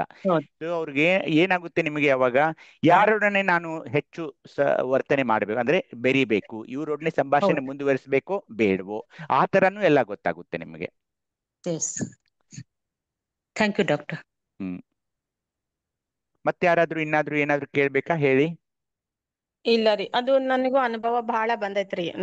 ಯಾಕಂದ್ರೆ ನಾನು 9ನೇ ಕ್ಲಾಸ್ನಿಂದನೇ ಲಿಂಗ ಪೂಜೆ ಮಾಡ್ತಾ ಇದ್ದೆ. ಏನು ನನಗೆ ಕಷ್ಟ ಬಂದಿದ್ದೆ ಹೇಳಿ ಕಾಲಿದ್ರೆ ಲಿಂಗದ ಮುಂದೆ ಹೇಳಿದ್ರೆ ಖಂಡಿತ ಅದು ಆಗೇತ್ರಿ ನನಗೆ. ಸಣ್ಣ ಪುಟ್ಟದಲ್ಲಿಯೇ ನನಗೆ ಅರ್ಥ ಆಗುತ್ತಿತ್ರಿ, ಓಹೋ ನಿನ್ ಲಿಂಗಯ್ಯ ನಿಂದೆ ಅಪ್ಪ ಇದು ಅಂತ, ಈ ತರ ಅನುಭವಕ್ಕೆ ಬಂದೈತ್ರಿ ನನಗ. ಆಮೇಲೆ ದೇಹದಲ್ಲಿ ಕೂಡ ಚರ್ಮದ ಕಾಯಿಲೆ ಅಂತ ಅಂದ್ರು ಡಾಕ್ಟರ್. ಆದ್ರೆ ಅದನ್ನ ಪಾದೋದಕವನ್ನ ಅತ್ಯಂತ ನಾನು ಭಕ್ತಿಯಿಂದ ಇದರಿಂದ ನಾನು ಅದನ್ನ ಹಚ್ಕೋತಾ ಬಂದೆ. ಇವತ್ತು ತಾನೇ ಮಾಯ ಆಗ್ಬಿಡ್ತು. ಆ ಡಾಕ್ಟರ್ ಕೇಳಿದ್ರೆ ಎಲ್ಲಿ ತೋರಿಸಿದ್ರಮ್ಮ ಅಂತ, ಎಲ್ಲಿ ಇಲ್ರಿ ನಾನು ಶಿವಲಿಂಗದಲ್ಲೇ ನಾನು ಸರಿ ಮಾಡ್ಕೊಂಡಿನ್ರಿ, ನಾನು ಪೂಜೆ ಮಾಡ್ತಾ ಅಂತ ಹೇಳಿದೇನ್ರಿ ಅವ್ರಿಗೆ. ಈ ತರ ಬಹಳ ಅನೇಕ ಆಗ್ಯಾವ್ರಿ ನನ್ನ ಜೀವನದಲ್ಲಿ ಬಂದವ್ರಿ ಇವು. ಸತ್ಯ ಅದ ರೀ ಇದು. ಅದೇ ಇಷ್ಟಲಿಂಗದ ಮೇಲೆ ಅದಕ್ಕೆ ನೀವು ಈ ಪಾದೋದಕ ಅಥವಾ ವಿಭೂತಿ ಹಚ್ಚಿದ ಆ ಲಿಂಗದ ಮೇಲೆ ಲಿಂಗೋದಕ ಏನಿದೆಯಲ್ಲ, ಅದು ಔಷಧಿ ರೂಪದಲ್ಲಿಯೇ ಇರ್ತಾ ಇದೆ. ಅದು ಔಷಧಿ ರೂಪದಲ್ಲಿಯೇ. ನಾನು ಡಾಕ್ಟರ್ ಆಗಿ ನಿಮ್ಗೆ ಹೇಳ್ತಾ ಇದ್ದೀನಿ, ಅದನ್ನ ಒಂದು ಹನಿ ನೀವು ಬಿಡಬೇಡಿ. ಮನೇಲಿ ಯಾರಾದ್ರೂ ಅರ್ಧಾಂಗವಾಯು ಆದವರು ರೋಗಿಗಳಿದ್ರು ಕೂಡ, ಅವ್ರಿಗೆ ಪಾಪ ಲಿಂಗ ಪೂಜೆ ಮಾಡ್ಕೊಳಕ್ ಆಗದೆ ಇದ್ರು ಕೂಡ, ನೀವು ನಿಮ್ಮ ಲಿಂಗದ ಒಂದು ಲಿಂಗೋದಕವನ್ನ ತೆಗೆದುಕೊಂಡು ಅವ್ರಿಗೆ ಕುಡಿಯೋಕ್ ಕೊಡಿ. ಅದು ತುಂಬಾ ತುಂಬಾ ತುಂಬಾ ಉಪಯುಕ್ತವಾದ ಪಾದೋದಕ. ಅಂದ್ರೆ ಅದನ್ನು ಸಾಮಾನ್ಯವಾಗಿ ತಗೊಳ್ಬೇಡಿ. ವಿಭೂತಿ ಅನ್ನೋದು ಇದೆಯಲ್ಲ, ಅದು ಈ ವಿಭೂತಿ ನೋಡಿ, ವಿಭೂತಿ 3 ಎಳೆ ನೀವು ಹಣೆಗೆ ಹಚ್ಕೊಳ್ತೀರಾ. 3 ಎಳೆ ಅಂದ್ರೆ ಏನು? ನಿರಂಜನ ಲಿಂಗ, ನಿಷ್ಕಲ ಲಿಂಗ ಮತ್ತು ನಿಶೂನ್ಯ ಲಿಂಗ, ಅದು ಒಂದು. ಹಿಂದೆ ಕುತ್ತಿಗೆಗೆ ಹಚ್ಕೊಳ್ಳೋದು ಅನುಲಿಂಗ. ಮುಂದೆ ಏನ್ ಮಾಡ್ತೀರಾ, ಇಲ್ಲಿ ಹೃದಯದಲ್ಲಿ ಜಂಗಮಲಿಂಗಕ್ಕೆ ಹಚ್ಕೊಳ್ಬೇಕು. ಪ್ರಸಾದ ಲಿಂಗಕ್ಕೆ ಕುತ್ತಿಗೆಗೆ ಹಚ್ಕೊಳ್ಬೇಕು. ಜಂಗಮಲಿಂಗಕ್ಕೆ ಹಚ್ಕೊಳ್ಬೇಕು. ನಾಭಿಗೆ ವಿಭೂತಿ ಹಚ್ಕೊಳ್ಬೇಕು. ಅದ್ರ ಕೆಳಗಡೆ ಹಚ್ಕೋಬೇಕು. ಯಾಕೆ? ಅಲ್ಲಿ ಗುರುಲಿಂಗ. ಮುಂದೆ ಬೆನ್ಮೂಳೆ ಮುಗಿಯುತ್ತಲ್ಲ ಕೊನೆಗೆ, ಅಲ್ಲಿ ಆಚಾರ ಲಿಂಗ. ಹೀಗೆ ಎಲ್ಲ ದಶಲಿಂಗಕ್ಕೂ ನಿಮ್ಮ ದೇಹದಲ್ಲಿ ವಿಭೂತಿ ಧಾರಣೆ ಮಾಡಬೇಕು. ಅವಾಗ ಅವು ಜಾಗೃತವಾಗ್ತಾ ಇವೆ. ಹೀಗೆ ಇದು ಪೂಜೆ ಅಂದ್ರೆ ಏನಿದೊಂದು ವೈಜ್ಞಾನಿಕ ಪ್ರಕ್ರಿಯೆ. ಇದು ಬೇರೆಯವರ ಏನ್ ಹೇಳ್ತಾರೆ, ಈಗ ನೋಡಿ ನೀವು ಮೂಲಾಧಾರ ಚಕ್ರವನ್ನ ಉದ್ದೀಪನ ಮಾಡೋದಿದೆ ಅಂತ ಅವ್ರು ಹೇಳ್ತಾರೆ. ಏನ್ ಮಾಡ್ತಾರೆ, ಅದರ ಬಣ್ಣ ಕೆಂಪು. ಅವ್ರ ಪ್ರಕಾರ ಕೆಂಪು ದೀಪ ಹಚ್ಚಿ ಅದನ್ನ ನೋಡ್ತಾ ಕೂಡ್ರಿ ಅಂತ ಹೇಳ್ತಾರೆ. ಹಾಗೆ ಅದು ಉದ್ದೀಪನ ಆಗೋಕ್ ಸಾಧ್ಯವೇ ಇಲ್ಲ. ಆಗೋಲ್ಲ. ಅದು ಆಗೋಲ್ಲ. ಇಷ್ಟಲಿಂಗದ ಮೂಲಕ ನೋಡ್ತೀರಾ, ಮಹಾಲಿಂಗಕ್ಕೆ ಹೋಗ್ತೀರಾ, ಓಂ ಅಂತ ಅಂತೀರಾ, ನಮ್ ಅದು ಏನ್ ಮಾಡ್ತಾ ಇದೆ, ನಿಮ್ಮನ್ನು ಸ್ಟ್ರೇಟ್ ಆಗಿ ಕೆಳಗಡೆ ಕರ್ಕೊಂಡು ಹೋಗಿ ಆಚಾರ ಲಿಂಗಕ್ಕೆ ಒಯ್ತಾ ಇದೆ. ಆಚಾರ ಲಿಂಗಕ್ಕೆ ಅದೇ ಕರ್ಕೊಂಡು ಹೋಗ್ತಾ ಇದೆ. ಅಲ್ಲಿ ನೀವು ನಿಂತು ಅಲ್ಲಿಯ ತತ್ವಗಳನ್ನ ಸ್ವಲ್ಪ ನೆನಪು ಮಾಡ್ಕೊಂಡು, ಪೃಥ್ವಿ ತತ್ವ ಇದೆ ಇಲ್ಲಿರುವ ಭಕ್ತಿ ಯಾವುದು, ಇಲ್ಲಿರುವ ಶಕ್ತಿ ಯಾವುದು ಸ್ವಲ್ಪ ನೆನಪು ಮಾಡಿಕೊಂಡು, ಅತ್ಯಂತ ಇಂಪಾರ್ಟೆಂಟ್ ಇರೋದು ಅಷ್ಟೇ, ಅದನ್ನೆಲ್ಲ ನೋಡ್ಕೊಂಡು ಅಲ್ಲಿ ಸ್ವಲ್ಪ 5 ನಿಮಿಷ ವಿರಮಿಸಬೇಕು. ಆಚಾರ ಲಿಂಗದಲ್ಲಿ ಅಲ್ಲಿರುವ ಶಕ್ತಿಯನ್ನ ಪಡೆಯಲು ಅದಕ್ಕೆ ಯಾವ ಭಕ್ತಿಯನ್ನ ಅರ್ಪಿಸಬೇಕು, ಈ ತರದ ಇದನ್ನ ಮಾಡ್ಬೇಕು. ಹೀಗೆ ಯಾವುದೇ ಚಕ್ರದ ಬಗ್ಗೆ ಯಾವ ಧರ್ಮದಲ್ಲೂ ಹೇಳಲ್ಲ. ಚಕ್ರಗಳಿವೆ ಹೇಳ್ತಾರೆ, ಆದ್ರೆ ಅದನ್ನ ಹೇಗೆ ಉದ್ದೀಪನಗೊಳಿಸಬೇಕನ್ನೋದಕ್ಕೆ ನಮ್ಮಲ್ಲಿ 24 ತತ್ವಗಳಿವೆ, 24 ಸಕಿಲಗಳಿವೆ. ಅವನ್ನ ನಾವು ದಿನ ಶಿವಯೋಗದಲ್ಲಿ ಅವ್ನು ಮಾಡ್ತಾ ಹೋಗ್ಬೇಕು. ಅಂದ್ರೆ ಖಂಡಿತ ನಿಮಗೆ ಬಹಳ ಲಾಭಗಳಿವೆ. ಇಲ್ಲಿ ಬಹಳ ಲಾಭಗಳಿವೆ. ಹೌದ್ರಿ. ದೈಹಿಕವಾಗಿಯೂ ಮಾನಸಿಕವಾಗಿಯೂ ಬಹಳ ನೆಮ್ಮದಿಯನ್ನು ಕೊಡ್ತೈತ್ರಿ ಅದು. ಹೌದು ಹೌದು, ಅದ್ರಲ್ಲಿ ಏನ್ ಸಂಶಯನೇ ಇಲ್ಲ. ನಿಮ್ಮ BP ಕಡಿಮೆ ಆಗುತ್ತೆ, ನಿಮ್ ಶುಗರ್ ಲೆವೆಲ್ ಕಡಿಮೆ ಆಗ್ತವೆ, ನಿಮ್ ಥೈರಾಯ್ಡ್ ಹಾರ್ಮೋನ್ಸ್ ನಾರ್ಮಲ್ ಆಗ್ತವೆ, ಹೆಣ್ಣು ಮಕ್ಕಳಿಗೆ ಋತುಸ್ರಾವ ತೊಂದರೆಗಳಿದ್ರೆ ಅವು ಕಡಿಮೆ ಆಗ್ತವೆ, ಇದು ಪ್ರೊಲ್ಯಾಪ್ಸ್ ಯುಟ್ರಸ್ ಕಡಿಮೆ ಆಗುತ್ತೆ, ಎಲ್ಲ ರೋಗಗಳು ಕೂಡ ಇಲ್ಲಿ ಶಮನ ಆಗ್ತಾ ಇವೆ. ಅದಕ್ಕಾಗಿ ಅವರೆಲ್ಲ ಶಿವಯೋಗಿಗಳಾಗಿದ್ರು ನಮ್ ಶರಣರು. ಅಪ್ಪಾಜಿ ಶರಣಾರ್ಥಿಗಳು ಈ ಸ್ವಾನುಭವ ನೆಲೆ ಕೇಳಕ್ ಹತ್ತಿದ ಮೇಲೆ ನಾ ಏನ್ ನೆನೆಸ್ಕೊಂತೀನೋ ಲಿಂಗೈನ ಮುಂದೆ ಕೇಳ್ಕೊಂತೀನೋ ಆ ತೊಂದರೆ ಬಂದಿದ್ದು ಗೊತ್ತಿಲ್ದಂಗೆ ಹೆಂಗೋ ಪಾರ್ ಮಾಡಿ ಬಿಟ್ಟಿರ್ತಾನೆ. ಇಂತ ಸಾಕಷ್ಟು ಆಗಿದಾವ ಅಪ್ಪಾಜಿ. ಹೌದು, ಈಗ ಯಾರಿಗೂ ಹೇಳಿಲ್ಲ ಇವತ್ತು ಬಾಯ್ ಬಿಡ್ತಾ ಇದ್ದೀನಿ. ಆದ್ರ ಲಿಂಗೈನ ಹತ್ರನೇ ಎಲ್ಲದು ಕೇಳೋದು, ಲಿಂಗೈನೇ ಎಲ್ಲಕ್ಕೂ ಸಾಕ್ಷೀಕರಿಸ್ಕೊಳೋದು, ನಾವು ಮಾಡೋ ಕೆಲಸಗಳನ್ನು ಲಿಂಗೈಗೆ ಸಾಕ್ಷೀಕರಿಸ್ಕೊಂಡು ಮಾಡೋದು. ಖಂಡಿತ ನಮ್ಗ ಅದನ್ನ ಫಲ ಕೊಟ್ಟೆ ಕೊಡ್ತೈತೆ ಅಪ್ಪಾಜಿ. ಇಲ್ಲಿ ಮುರುಗೋಡದಲ್ಲಿ ಏನ್ ಮಠ ಇದೆಯಲ್ಲ ಅಣ್ಣ, ಮೊದ್ಲಿನ ಸ್ವಾಮೀಜಿ ಮಹಂತ ಸ್ವಾಮೀಜಿಗಳು ಇದ್ರಲ್ಲ, ನಮ್ಮ ಶತಾಯುಷಿ ಸ್ವಾಮೀಜಿಗಳು ಅಡಿಯಪ್ಪಣ್ಣ, ಒಂದ್ ರಾತ್ರಿ 2 ಬಸ್ ಹುಡುಗರು ಬಂದ್ರು. ರಾತ್ರಿ 10:30ಗೆ ಎರಡು ಬಸ್ ಹುಡುಗರು ಪಾಪ ಪ್ರವಾಸ ಮಾಡ್ಕೊಂಡು ಮುರುಗೋಡಕ್ಕೆ ಬಂದಾಗ ಮಠದಲ್ಲಿ ಒಂದು ಅಕ್ಕಿ ಕಾಳು ಇರ್ಲಿಲ್ಲ, ರೊಟ್ಟಿ ಇಲ್ಲ, ಏನು ಪ್ರಸಾದವಿಲ್ಲ.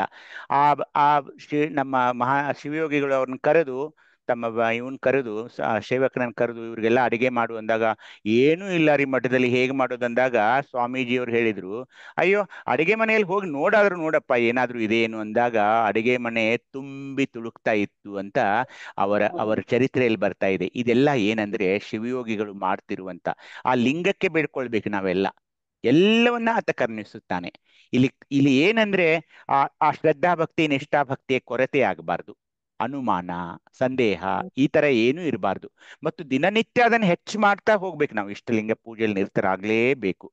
There is no excuse for that.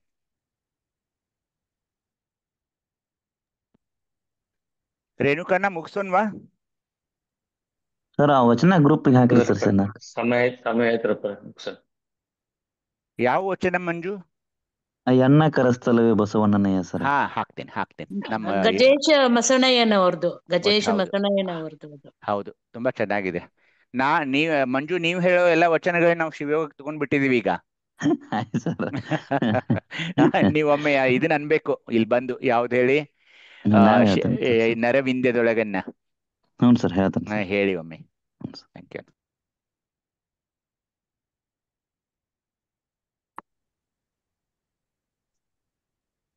ಸಂಪನ್ನಗೊಳಿಸ್ತಾರೆ ಮಂಜು ಹೇಳೋದನ್ನ ಸರ್. ನಾಳೆ ಹೇಳ್ತೇನೆ ಅಂತಾರ್ರಿ ಅವರು, ಟೈಮ್ ಆಗೈತೆ ಅಂತ ಹೇಳ್ತಾರೆ, ಕೇಳ್ಬೇಕಾರೆ ಅದೇನ್ ಚಿಕ್ಕ ವಚನ ಇದೆ. ಮಂಜು ಅದನ್ನ ಮಂಗಳ ಮಾಡಂತ ಹೇಳಿ. ನರವಿಂದ್ಯದೊಳಗೇನ ಸರ್? ನರವಿಂದ್ಯದೊಳಗೆನ್ನ ಸರ್, ಹೇಳ್ತಾನೆ ಸರ್. ನರವಿಂದ್ಯದೊಳಗೆನ್ನ ಹುಲುಗಿಳಿಯ ಮಾಡಿ, ನರವಿಂದ್ಯದೊಳಗೆನ್ನ ಹುಲುಗಿಳಿಯ ಮಾಡಿ, ಸಲಹುತ್ತ ಶಿವ ಶಿವ ಎಂದೋ ದಿಸಯ್ಯ, ಸಲಹುತ್ತ ಶಿವ ಶಿವ ಎಂದೋ ದಿಸಯ್ಯ, ನರವಿಂದ್ಯದೊಳಗೆನ್ನ ಹುಲುಗಿಳಿಯ ಮಾಡಿ, ಭಕ್ತಿ ಎಂಬ ಪಂಜರದೊಳಗಿಕ್ಕಿ, ಭಕ್ತಿ ಎಂಬ ಪಂಜರದೊಳಗಿಕ್ಕಿ,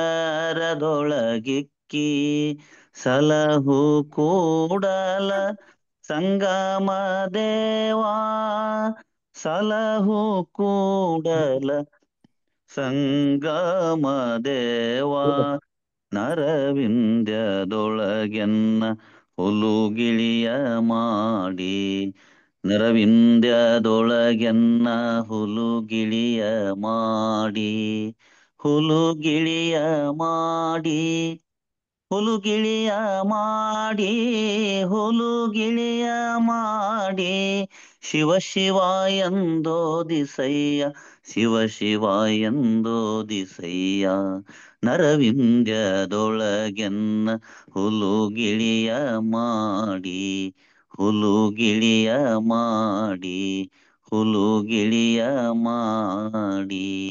ಶರಣು ಶರಣಾರ್ಥಿ. ತುಂಬಾ ಚೆನ್ನಾಗಿ ಬಂತ್ರಿ ಮಂಜುನಾಥ್. Very good, congratulations. ಶರಣಾರ್ಥಿ.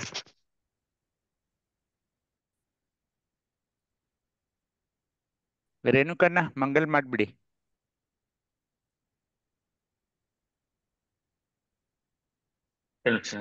ಇಂದಿನ ಸದ್ಭಾವಗೋಷ್ಠಿಯಲ್ಲಿ ಶಿವಗೆ ಕುರಿತಾದ ಅನುಭವ ನಡೆ ಮಾಡ್ತಿರುವಂತ ದಯಾನೂಲಿಯಪ್ಪರು ಮತ್ತು ಇಂದಿನ ಸ್ವಾನುಭವನ ಸದ್ಭಾವಗೋಷ್ಠಿಯಲ್ಲಿ ಭಾಗವಹಿಸಿದಂತ ಸರ್ವಶರಣ ಬಂಧುಗಳು ಆತ್ಮರ್ಪಿಸ್ತಾ ಸಮಯ 9:56 ಆಯ್ತು.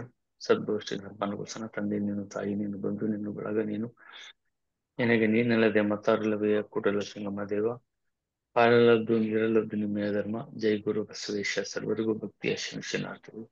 ಸರ್ವರಿಗೂ ಭಕ್ತಿಯ ಶರಣು